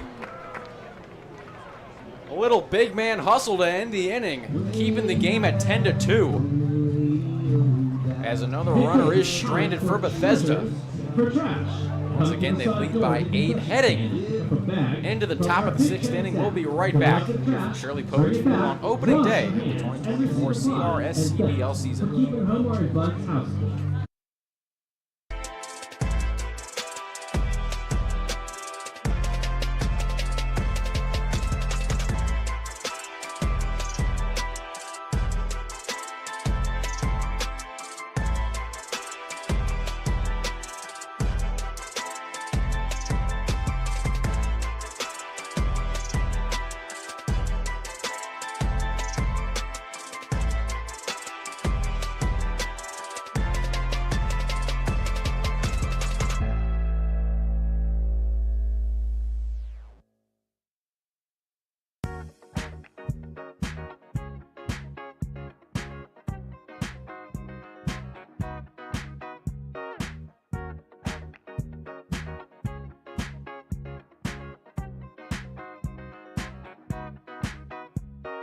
The juice is in the mix, it'll fix you up. I'm gonna ride the boogie train till the sun comes up. Ride the boogie train, ride the boogie train, ride the boogie train till the sun comes up. Meet me in the corner, no. Meet me in the corner, no. Meet me in the corner, no. Meet me in the corner, no. Boogie down, mix up. Boogie down, fix up.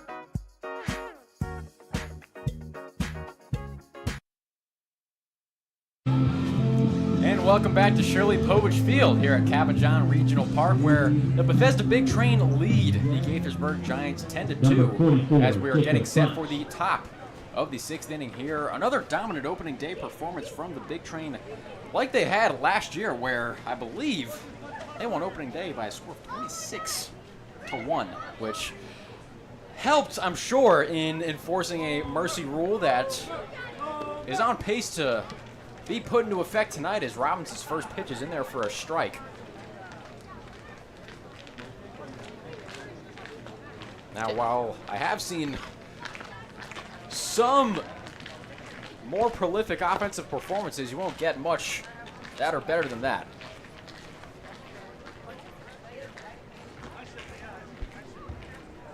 Jack Robinson, as we mentioned, had limited appearances for Roanoke College earlier this season, but he did record a season high of 4 strikeouts in just 3 innings of work. As that curveball's in there for a strike.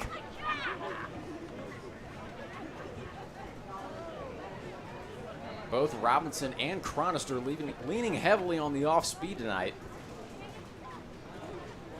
Here comes the 1-2.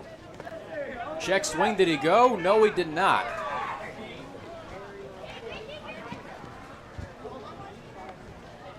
So a good holdup by the cleanup hitter Bunch.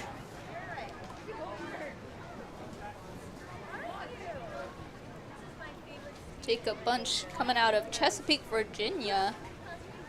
He's going to be going to Patrick Henry Community College for his sophomore year after completing his freshman year at Coastal Carolina. There's that off speed once again for strike 3. So Robinson will keep the Chesapeake native at bay for out number 1.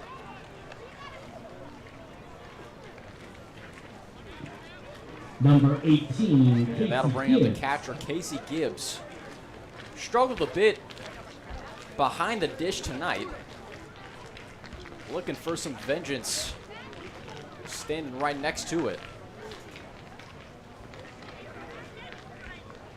First offering is outside for a ball.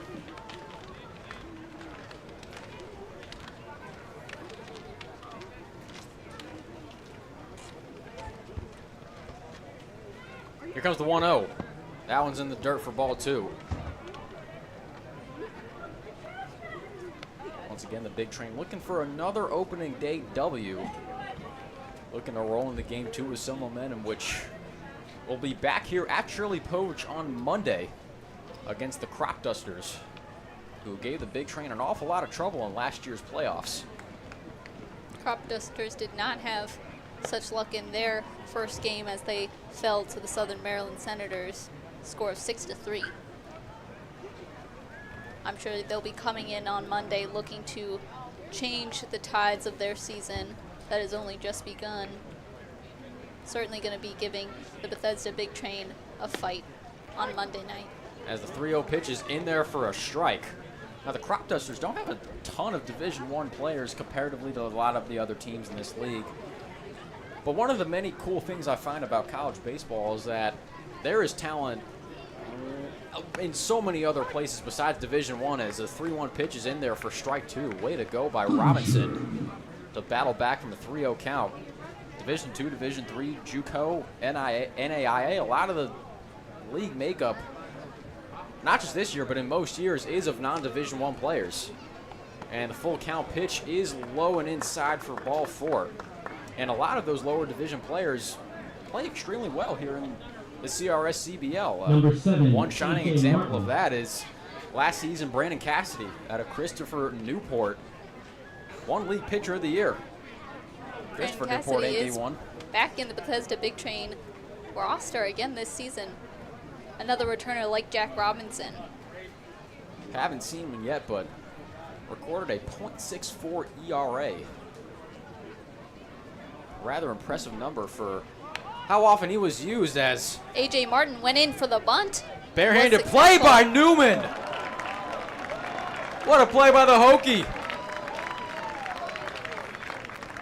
Not too many defensive highlights through these first almost 2 games here, but a sweet barehanded snare by Carter Newman. That'll make it 2 outs here in the top of the 6th.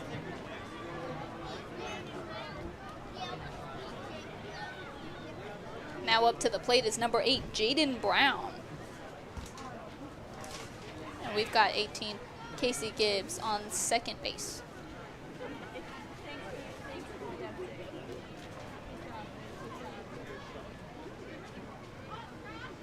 First offering to Brown is in there for a strike.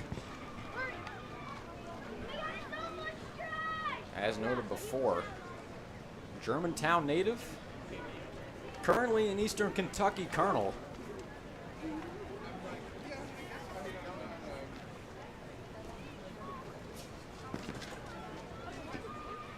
Here comes the 0-1. Brown with a big swing and a miss for strike 2. Now Brown didn't see a lot of action with Eastern Kentucky as he was redshirted in his freshman season, but he's a very accomplished arm for Eastern Kentucky. He completed his senior year of high school at the Pro 5 Academy and earned an NCAA Conference Player of the Year award and helped the Fighters earn a 53-19 record. That one's outside for ball number 1, as Brown looks to fight back from a pitcher's count.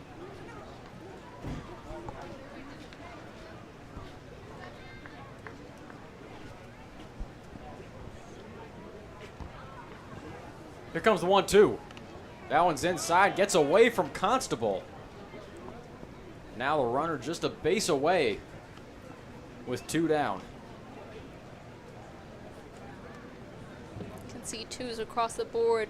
2 balls, 2 strikes, 2 outs on the board. But you've got runner Casey Gibbs on third base in prime position to score a 3rd run for the Gaithersburg Giants.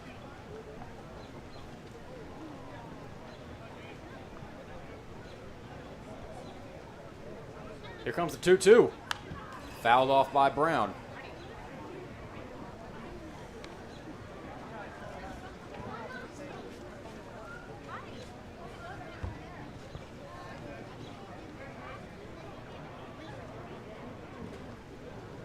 So the count 2-2 on Brown with 2 outs, runner at third. Robinson looking to keep the game at 10-2.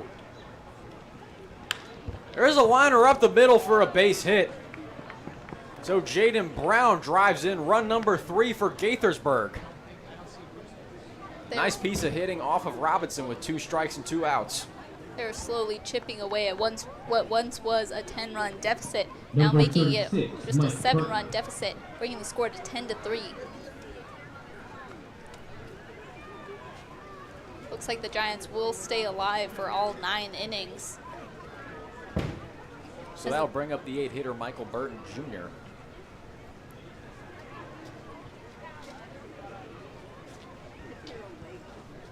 First offering to Burton Jr. up high. Knocked off the mask of Constable.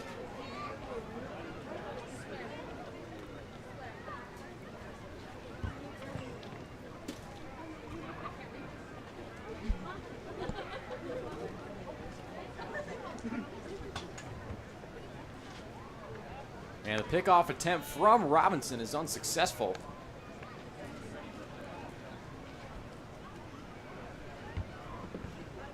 Really brings that arm back when he throws. Might be inhibiting on pickoff attempts where you're looking for as quick a throw as possible, as the 1-0 is in there for a strike.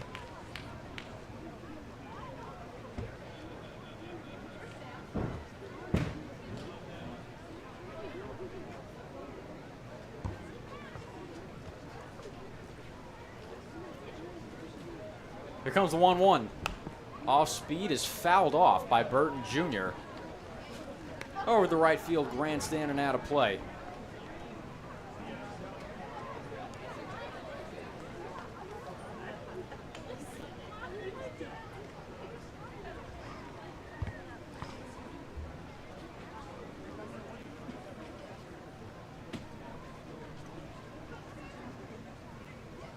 Here comes 1-2. Off speed outside for ball number 2.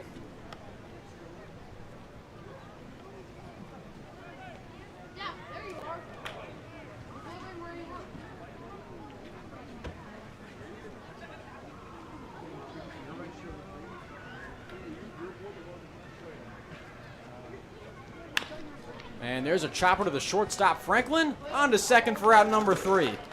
So Franklin records the force at second, although the Gaithersburg Giants scratch across the run for the 3rd consecutive inning. Still down 7, however. Big Train looking to pad their lead even further in the bottom half of the 6th. We'll be right back here on Big Train Baseball Network. Now, the community goes to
And welcome back to Shirley Povich Field here at Cabin John Regional Park, where the Big Train hold a 10-3 lead over the Gaithersburg Giants.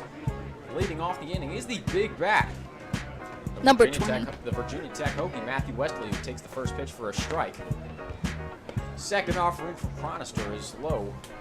A curveball missing the strike zone for ball number 1.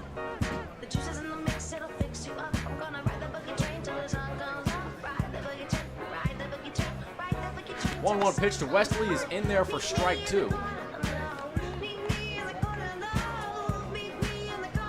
Chronister doing a good job of mixing his heater with his off-speed pitches, trying to keep Big Train as off balance as possible as the 1-2 pitch is in the dirt for ball number 2.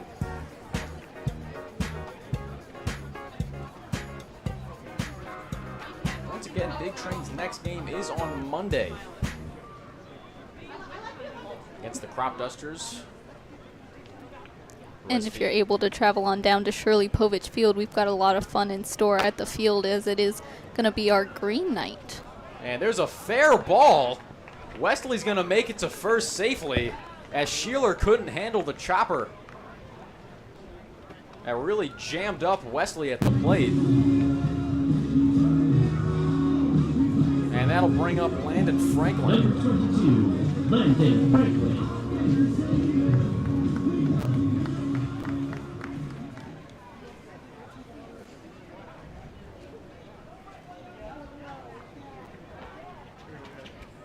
First offering to Franklin.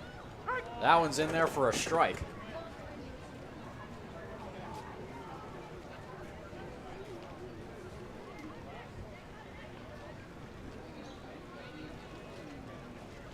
Wesley taking a marginal lead off of first, as that off speed is in there for strike 2.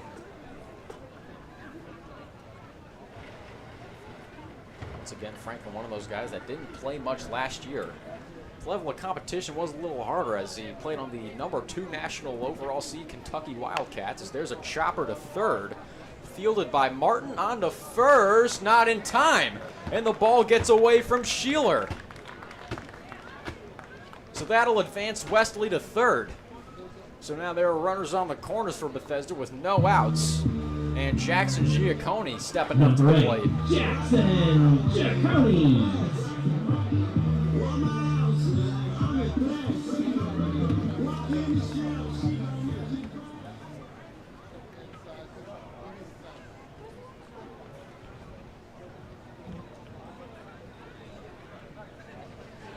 The first offering to Giacconi. That one's inside for ball 1. Once again, Giacconi representing the Cal State Fullerton Titans here in Bethesda, who are not the mid-major powerhouse they used to be. Here comes the 1-0. And that one nearly hit Giacconi, gets past Gibbs, and the big train will plate run number 11. As Wesley scores easily from third on the wild pitch, that makes it 11-3 Big Train. As I was saying a moment ago, Fullerton from 1975 to 2018, only a handful of misses in the NCAA tournament, which included 4 national championships. They did not make the tournament this past season, and in 2023 were knocked out quickly by number 8 Sanford Cardinal, as Giacconi looks at that one for a strike. Fullerton producing a lot of notable MLB alumni, including Matt Chapman, Justin Turner, the great Tim Wallach, as that one's in there for strike 2. Fortunately for Fullerton, a lot of mid-majors have carried the mantle for them, as do many teams throughout college baseball history, as there's a big swing and a miss for strike 3. The Power 5 conferences, which are now shrinking to a Power 4 with the demise of the Pac-12, are not the dominant force in college baseball like they are in football. That'll record the first out in this inning for the Big Train as number 2, Jayden Bastian, steps up to the plate. Also hailing from another quality mid-major in Jacksonville. First offering to Bastian's and off speed in there for strike 1. As the ASUN Conference representative Stetson making an awful lot of noise here in the NCAA tournament, knocking off Alabama today to keep their season alive. Bastian pulls back the bunt to throw down to third, is not in time. So Franklin steals third and is now a base away from run number 12. Stetson also making their first NCAA tournament in men's basketball this past season. So a good year for the Hatters. Comes the pitch. Curveball outside.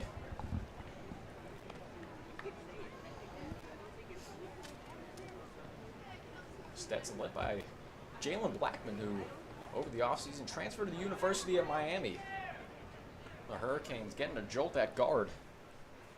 Comes a 2-1 pitch. That one's fouled off for strike 2. You can see some fans here at Shirley Povich Field running to go catch that loose foul ball. It's again an excellent souvenir from the opening day game here at Shirley Povich Field. Comes the pitch. That one's upstairs for ball number 2.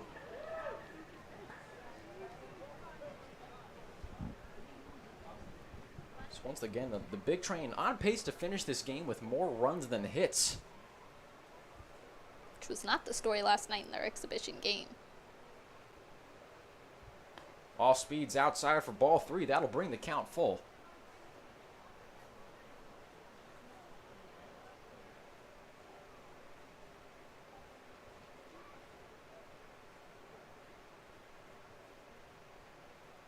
Here comes the 3-2.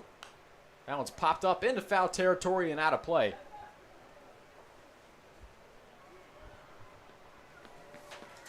So Bastian is being joined here in Bethesda by a few other Dolphins. One of them being Peyton Prescott. We had ASUN all freshman last season.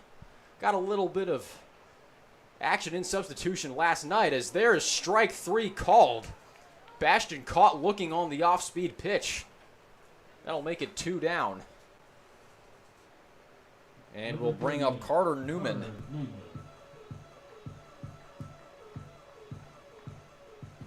Chronister working hard to keep the Gaithersburg Giants alive for all 9 innings tonight.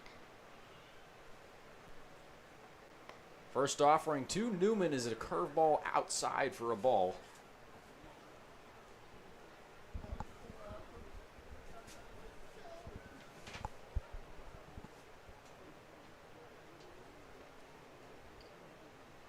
Here comes the 1-0. That one's upstairs and inside for ball 2. Newman just nearly dodging, getting hit by that pitch. Chronister's been relatively in control over this relief appearance. Here comes the 2-0 pitch.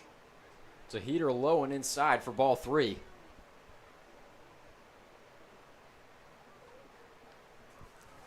Once again, Chronister finished up his freshman season with Xavier University, throwing 13 innings and getting 8 strikeouts in those 13 innings of work. But before he attended Xavier University, he played with the Arkansas Sticks from 2020 to 2023. 3-0 pitch. Nearly got Newman, but it wouldn't matter if he got hit or not. He will take his base nonetheless. So once again, a couple runners on base for Bethesda with 2 outs. Runners on the corner as number 17 Cole Constable steps up to the plate. Constable.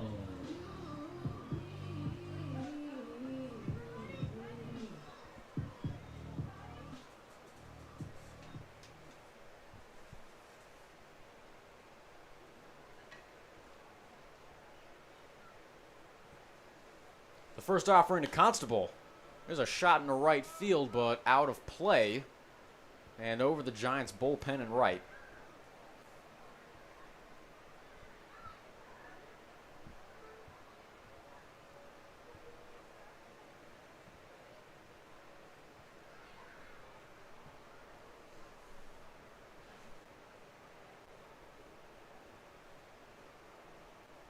Here comes the 0-1.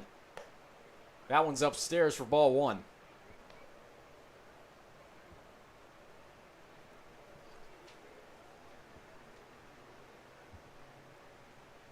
Most of the Povich crowd that showed up tonight still here. Comes the 1-1. That one's inside for ball 2. Very crowded Shirley Povich Field stands tonight for the opening night. A nearly sold out crowd. And with the amount of fun things planned for the rest of the summer, I wouldn't expect that to change. There's a chopper. Gloved onto first. That gets away. Franklin scores. Runner advances to third. And the Big Train take a 9-run lead as a defensive mishap keeps the inning alive. Number 1. Big Train took an early 10-0 lead early in this game, and they are slowly earning that 10-run stretch again as the score is now 12-3. We just heard from our boss Harrison Myers that it is in fact a sellout here at Shirley Povich Field for our opening night. There's a line shot caught right to the third baseman Martin for out number 3. That went directly into his glove. So the Big Train leave a couple stranded, but they scratch across 2 in the bottom of the 6th inning. They lead 12-3. We'll be right back here from Shirley Povich Field. Banana. This rivalry runs deep for Banana. One day Banana fell out of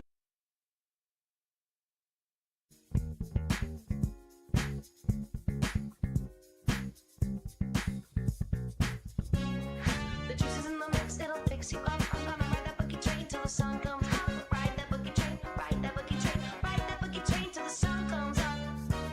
Till the sun comes up. Till the sun comes up. Ride that boogie train, ride that boogie train, ride that boogie train till the sun comes up. Hey baby, I love the way you move. Say hey, hey baby, I love the way you groove. Hey baby, I love the way you move. Say hey, hey baby, I love the way you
And welcome back to Shirley Povich Field here in Cabin John Regional Park, where the Big Train have a 12-3 lead over the Gaithersburg Giants. Still on the mound for the Big Train is Jack Robinson from Roanoke College.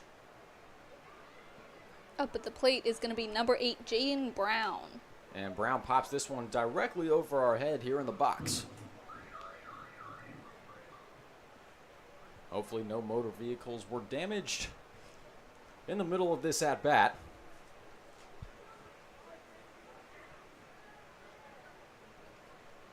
Here comes the 0-1.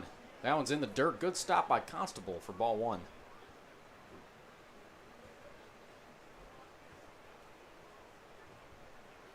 Big Train stretched out their already strong lead in that last half inning. They now lead 12-3 in front of a sold-out crowd. 1-1 pitch is lined in the left field, and is Bastion to make the incredible catch. He had to dive to catch that one. An incredible save from Jaden Bastion. We've got a diving Dolphin out in left field for out number 1. An impressive catch from Jaden Bastion to start the inning. Number 19, Brady Powell.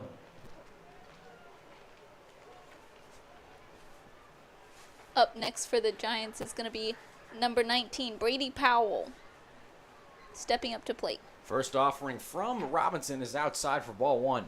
Robinson's got an awful lot of whip in his arm on that release. It is reminiscent of, and this may just me be, this might be a little too deep and too niche, as the 1-0 pitch is in there for a strike.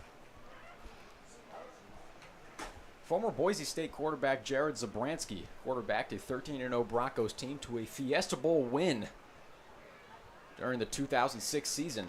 1-1 pitch is in there for strike 2. Zabransky, like Robinson, also had an awful lot of whip on his release. Thankfully for Robinson, that Boise State team did go 13-0, so he is emulating a very strong mid-major, as the 1-2 pitch is swung on and missed for strike 3. So the Zabransky style throw from Robinson gets Powell swinging for out number 2, and that'll bring up Danny Sheeler. We'll see if our resident magic man can work his magic, as the Giants are sitting in a pretty precarious position. Salisbury Siegel's been a lone bright spot for the Giants tonight. In their sporadic moments of positive offense, he's been at the center of most of it as he takes the first pitch for a ball.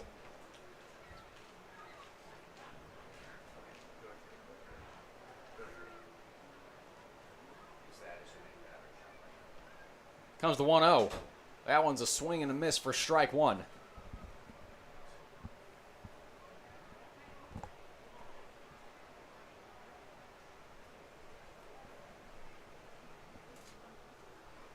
Here comes the 1-1. That one's fouled off for strike 2.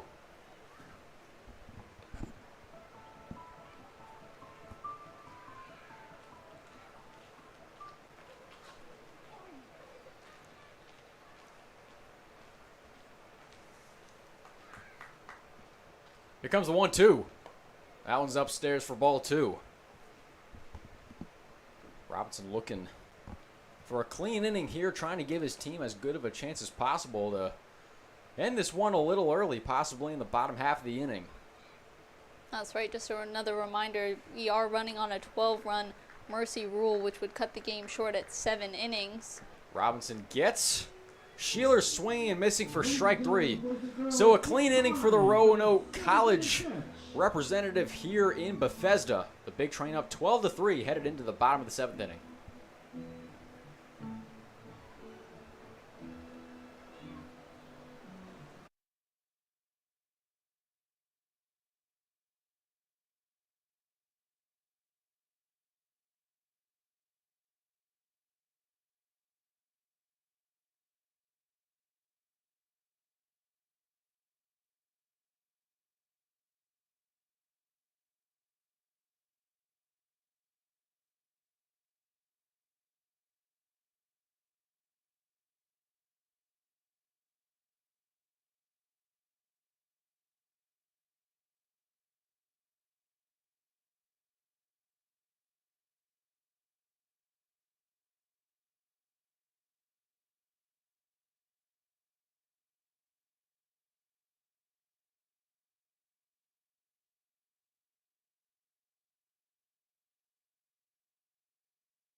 And welcome back to Shirley Povich Field here at Cabin John Regional Park on the border of Bethesda and Rockville, where the Big Train hold a 12-3 lead heading into the bottom of the 7th inning. We've got a new pitcher on the bump for the Gaithersburg Giants. Tell us a little bit about him.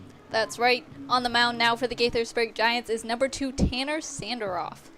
He just completed his freshman year at Hofstra University, and he hails from Silver Spring, Maryland. To Lake High School. And now has taken his talents to Long Island, New York. As we've got a pinch hitter for the Bethesda Big Train. That is Josh Skoronsky, another Kentucky Wildcat. Getting some action late here against the Giants as the off-speed pitch nearly hitting Skoronsky. The count will move to 1-1. As we've mentioned earlier in the broadcast, a lot of our players in the Cal Ripken League come from athletic families. Darren Sanderoff is one of them. He has a brother, Mason, who plays lacrosse at the University of Cumberland. And our pinch hitter, Josh Skoronsky, his uncle, Tim Hill, played basketball at Harvard and is actually in the Basketball Hall of Fame. You know how they call Embry-Riddle the Harvard of the skies? Harvard is just Embry-Riddle, but on the ground, I guess. As Skoronsky will take ball 2 outside. Started last night's exhibition game against the Senators. Performed pretty well, especially in the field, where he had a pretty sweet assist from right field to nail a runner at the plate to end an inning. Here comes the 2-2. Off speed is outside for ball 3. Skoronsky may go to college in Kentucky, but he is a Maryland native. In fact, Prep Baseball Report ranked him the number 6 recruit out of Maryland. As Skoronsky will take ball 4. Skoronsky is a business major, and here he is taking care of business, getting on base early. And here comes Davin Whitaker out of East Carolina. Looking to keep the positive momentum going.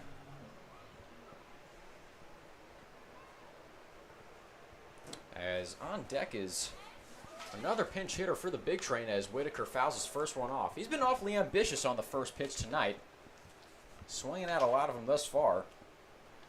And on deck is the other Jacksonville Dolphin for the Big Train. That's Peyton Prescott. Peyton Prescott was a pinch hitter last night as well in the Big Train exhibition game, and he performed fairly well. 0-1 to Whitaker's in there for a strike. One of the several talented rising sophomores here in the CRS CBL. Once again was named the Atlantic Zone all-freshman team last season. Here comes the 0-2. Whitaker fouls another one off. And Martin cannot get there as that one's going to go into the tennis courts. Just beyond the left field fence.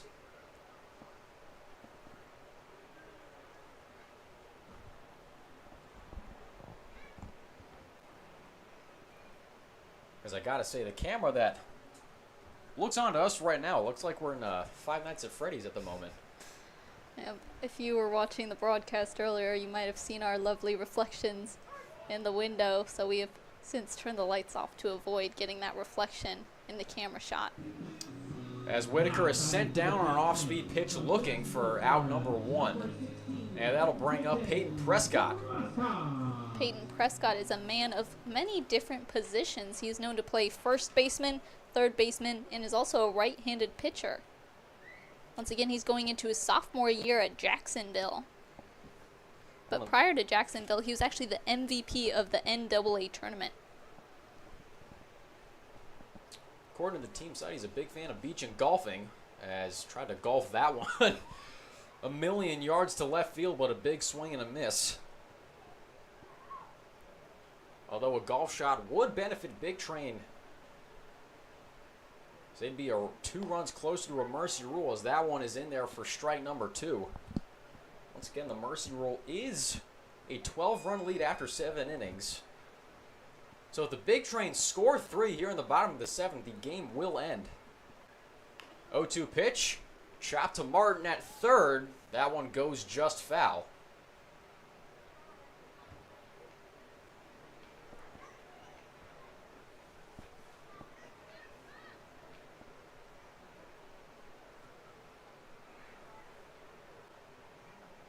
Prescott still at the plate for the big train.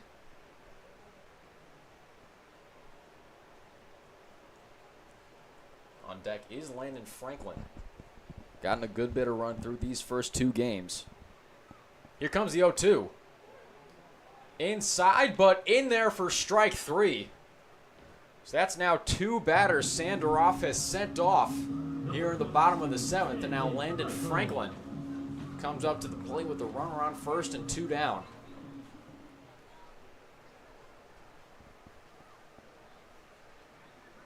First offering to Franklin. Big swing and a miss for strike 1.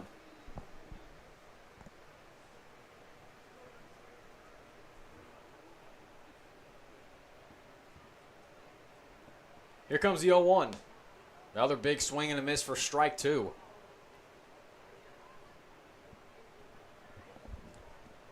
We'll have to consult the head of TrackMan with us, as there's a big swing and a miss for strike 3 on. Not a Just bad. how often the big train have been swinging at pitches outside the zone, which hasn't been too much, and it looked like Franklin swung at all pitches inside the zone, just couldn't get any wood on baseball, and that'll end the inning. So the big train maintained a 12-3 lead heading into the top of the 8th inning. We'll be right back here from Shirley Povich Field in Cabin John Regional Park.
And welcome back to Shirley Povich Field here in Cabin John Regional Park, where the big train hold a 12-3 lead as we head to the top of the 8th inning with another new pitcher. This one, another returner, just like Jack Robinson. Phoebe, tell us a little bit about Mr. Max Martzoff. That's right. On the mound now we have number 43, Mac Martzoff. He just completed it. He's going into his senior year at Florida Atlantic. It's public safety and admin major. In 2022, as a freshman, he threw 4.2 no-hit innings and recorded 11 strikeouts. Now in this past 2024 season, he worked 21.1 innings and recorded 22 strikeouts. And when talking to last year's broadcaster Adam Glover, he tabbed Martzoff as the best arm in the bullpen. He's definitely a very accomplished arm, and we'll get to see him put that arm to work as he attempts to clean up this big train game.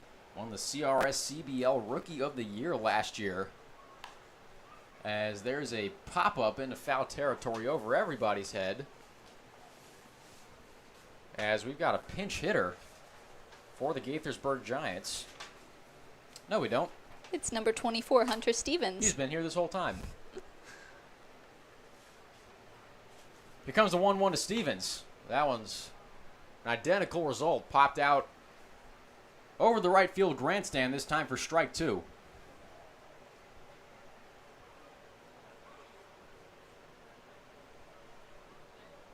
Now Stevens, along with playing summer ball, also has a summer job mowing lawns. So if you're here at Shirley Povich Field, and if you're up near Gaithersburg, Maryland, and you need your lawn mowed, you know who to call. Number 24, Hunter Stevens. Stevens takes that pitch for strike 2. Here comes a 2-2 pitch. Popped up into right field. Under it is Whitaker. And he's got it for out number 1. Can get a little tricky with the lights and no sun, but Whitaker handled himself well there and right. And the first out of the inning has been recorded. Number 44, Jacob Bunch. That'll bring up the cleanup hitter Jacob Bunch out of Patrick and Henry Community College, a Coastal Carolina transfer. He's found some better footing at Patrick and Henry as a big swing and a miss for strike one. Pitches 13 of 46 last season with 6 RBIs. He looking to build on that this summer. Trying to generate some positive momentum heading into the fall and then the spring. 0-1 to Bunch is in there for strike two. So Martzoff, unlike a lot of the pitchers we've seen thus far, primarily a fastball pitcher. He's got a powerful one that, according to Adam Glover, tails away from righties. Let's see if that's the case here. Ooh, that one goes towards him. But it's outside for a ball. Gotta say, his pitching style is reminiscent of current New York Yankee Nestor Cortez. And the 1-2 pitch is in there for a strike as Bunch goes down swinging. And Martzoff with a quick 2 outs here in the top of the 8th.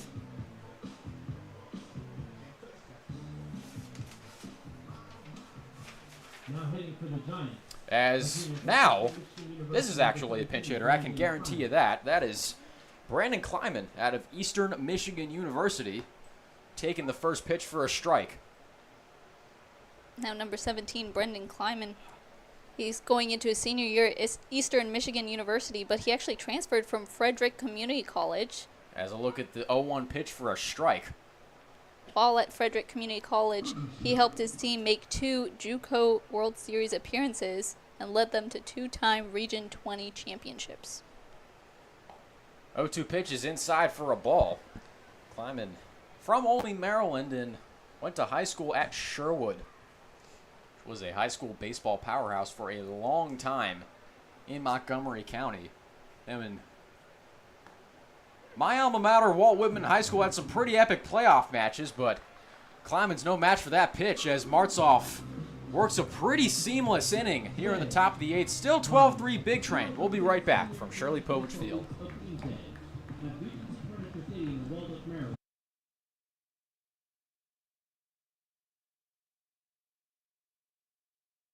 So fast. Here's hoping this night will last. Just let go. We're spinning with our eyes closed. Holding on and on and on and on.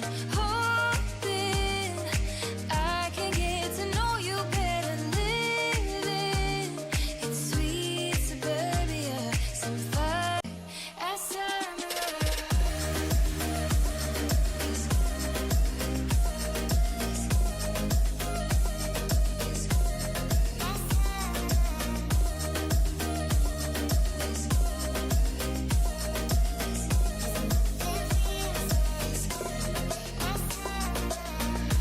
Two kids come alive in a night rush. I'll be the girl next door. You be my summer crush. Yeah, I think you should come and pick me up. 'Cause nothing feels as good as summer.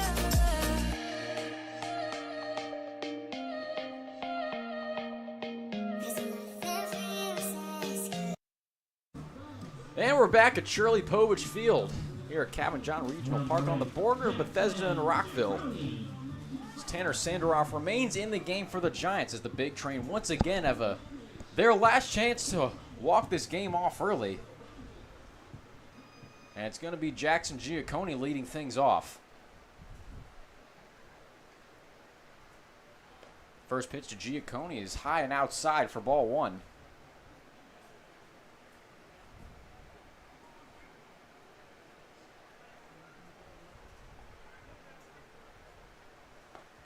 Second offering, Giacconi's in there for a strike.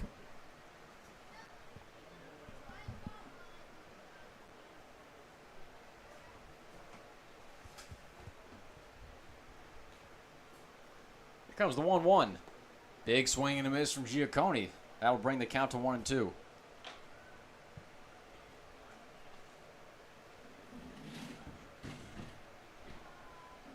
As we mentioned earlier in the broadcast, if you come down to Shirley Povich Field on Tuesday, June 4th, you'll get to see our Capitals night, which will feature the Capitals mascot Slapshot as well as the Capitals street team. And if you're a hockey fan like Quentin and I, then perhaps you'd be interested in knowing that the Rangers are currently down by 1 as they face off the Florida Panthers in the second period of that game. Thank you for that. Appreciate it. Really do. And that pitch is outside for ball 2.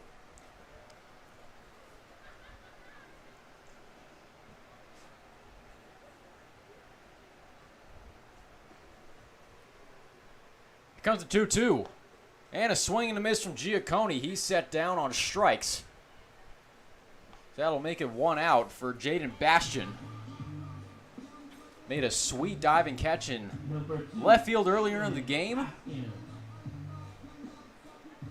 Evening up the web jump number 1-1 as Gaithersburg's Michael Burton Jr. made one of his own earlier in the game. I would say Bastian's probably would have gotten a higher score, though. That was more of a layout as he takes the first pitch for a ball. Tanner Sandroff has been an excellent relief pitcher for the Gaithersburg Giants as he has done well to keep them alive for the full 9 innings, avoiding that mercy rule. As Bastian will take the second offering for a strike. Sandroff pitching 25 1/3 for Hofstra this past season, allowing 30 earned. Posted a 10.66 ERA in his freshman season with Hofstra University. That off speed is in there for strike number 2.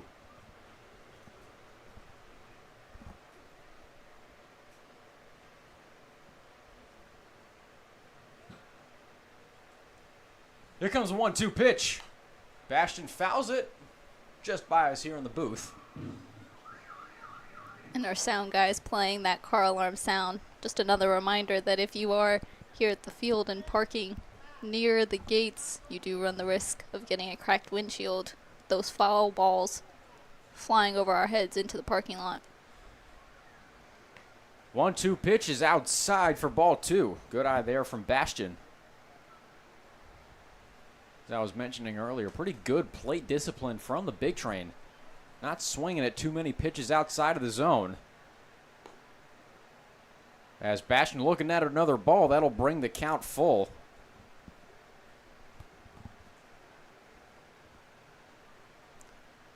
We're closing in on 2.5 hours of this ball game.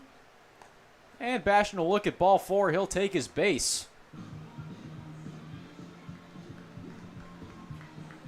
So Bastian remedying the inning opening strikeout from Giacconi with a base runner. That'll bring up Carter Newman.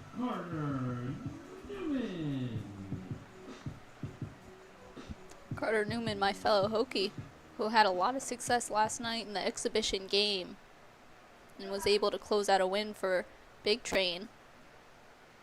First pitch to Noonan. Zips by the catcher Gibson. Bastian's going to jog fairly easily to second, so Big Train got a runner in scoring position with just 1 out.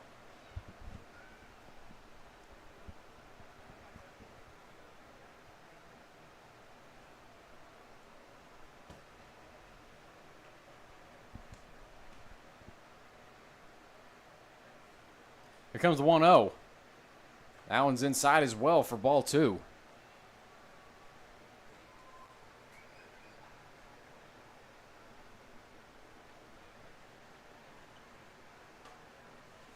Here comes a 2-0. There goes Bastian to third. Swing and a miss. Throw down to third is not in time. Looked like Martin might have applied a good tag there, but Bastian nonetheless is into third safely with a stolen base. Once again, only 1 out on the board for Bethesda Big Train. And now Jaden Bastian in prime scoring position with Carter Newman still at the plate. As Giants manager TJ Brockway might be challenging it. I unfortunately do not know the rules of challenging in this league, but wanted to get a confirmation from the third base umpire that the call was correct, and it was. So Bastian will remain at third. As Newman facing a batter's count at 2-1.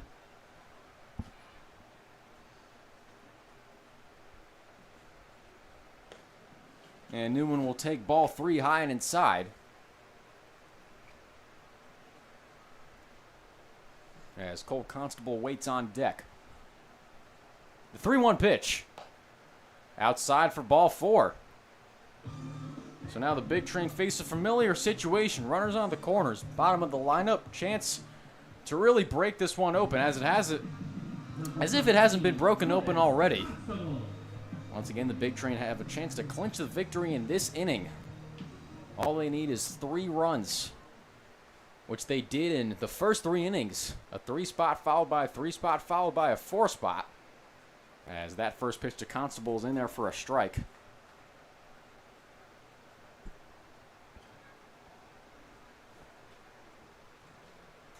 The 0-1 pitch. Off speed in there for a strike.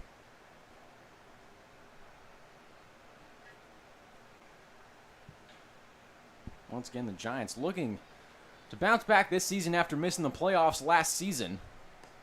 0-2 pitch is in there for strike 3. Runner goes as Bastian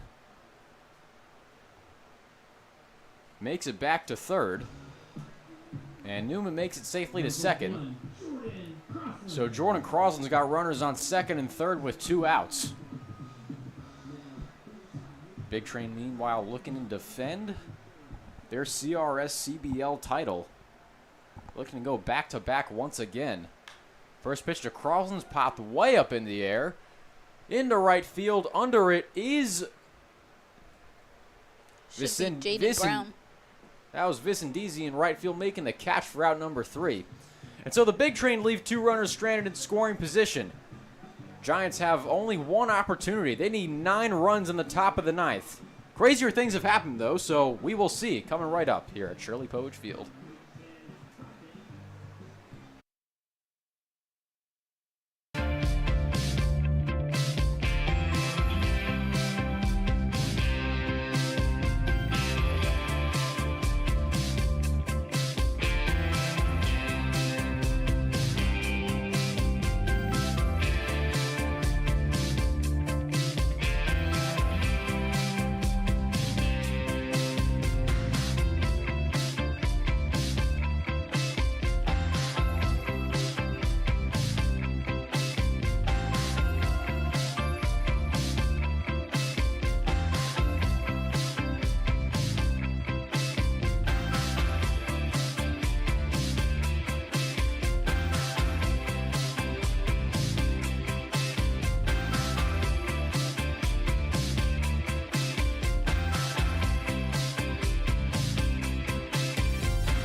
And welcome back to Shirley Povich Field here in Cabin John Regional Park, where the Big Train hold a 12-3 lead over the Gaithersburg Giants. Giants needing a 9 spot here in the top of the inning in order to keep this game alive and pull out a miraculous comeback victory. Still on the mound for the Bethesda Big Train is number 43, Mac Martzoff, who is no stranger to the Bethesda Big Train fans as he was here last season. Now, there is a little bit of comeback spirit within Gaithersburg. One of their players who has not played tonight, Noah Tabai, is a senior for Long Island, who was the number 4 seed in the Chapel Hill Regional. They gave North Carolina a run for their money yesterday, but eventually fell 11-8 after a furious rally from the Tar Heels. But in order to get to the tournament, his team, Long Island, needed a massive comeback in the 9th inning against top-seeded Sacred Heart in the NEC tournament. And they got just that, a 7 spot in the top of the 9th to send Long Island to the NCAA tournament for the 9th time as a member of the Northeast Conference. As the first pitch from Martzoff is inside for a ball. At the plate is number 7, A.J. Martin.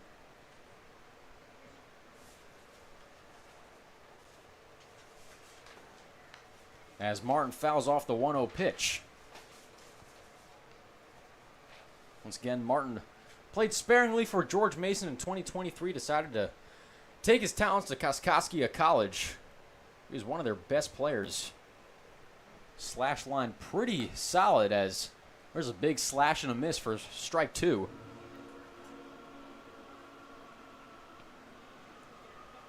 And once again, a St. John's College High School alum. in Washington, D.C.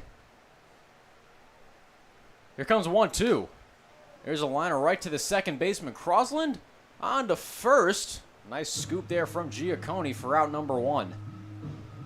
Looked like a lollipop there from Crosland, but a nice scoop from Giacconi to put the big train 2 outs away from another opening day victory. As Jaden Brown, the 7-hitter, the center fielder, steps up to the plate. First offering from Martzoff is inside for ball 1. Once again, has that fastball that tails away from righties and towards lefties. And there's another one in for a strike.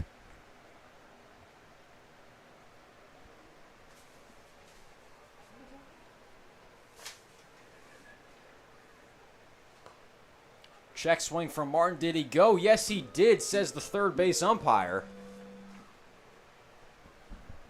So now Brown in a precarious situation. Here comes the 1-2. Low, good stop by Constable. That'll bring the count to 2-2. The 3-2 pitch. Got him looking, strike 3. So Brown is sent down looking. And that'll bring up number 36, Michael Burton, to the plate. 2 outs on the board for the Giants. Number 36, Mike Burton.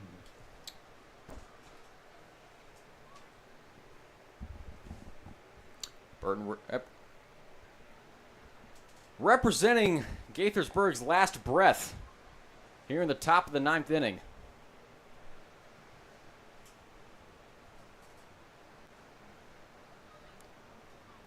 First offering from Martzoff, outside for ball 1.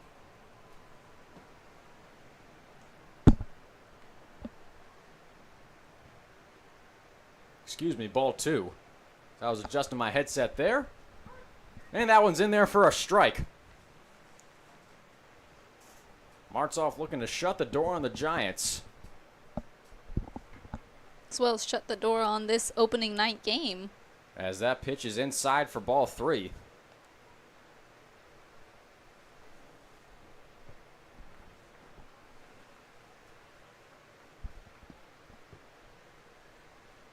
Here comes the 3-1. That one's in there for a strike.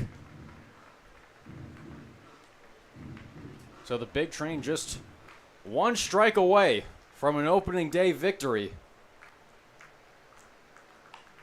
As Burton remains alive as he fouls this one off.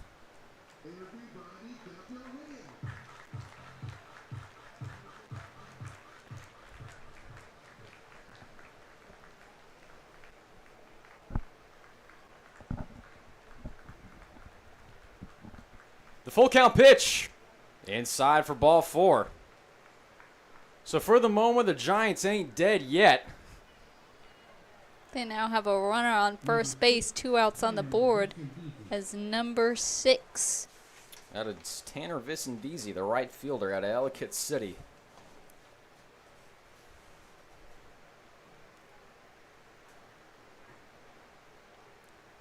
First pitch to Vicendizi is in there for a strike. It has cooled off considerably here at Shirley Povich Field, but that has not deterred our Big Train fans as they are still in the stands.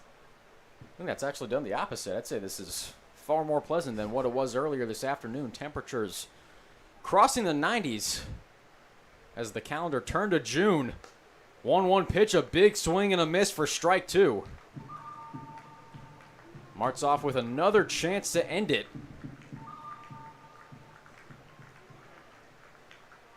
The 1-2 pitch. Inside for ball 2.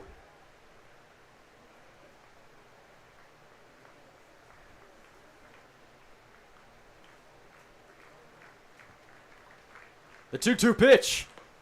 In there for strike 3, and that's it. The Big Train take another opening day game, this time by a final score of 12-3. Big Train's offensive efforts mostly coming in the first 3 innings, 10 of their 12 runs coming in the opening 3 frames, sparked by Matthew Wesley, the powerful Virginia Tech Hokie.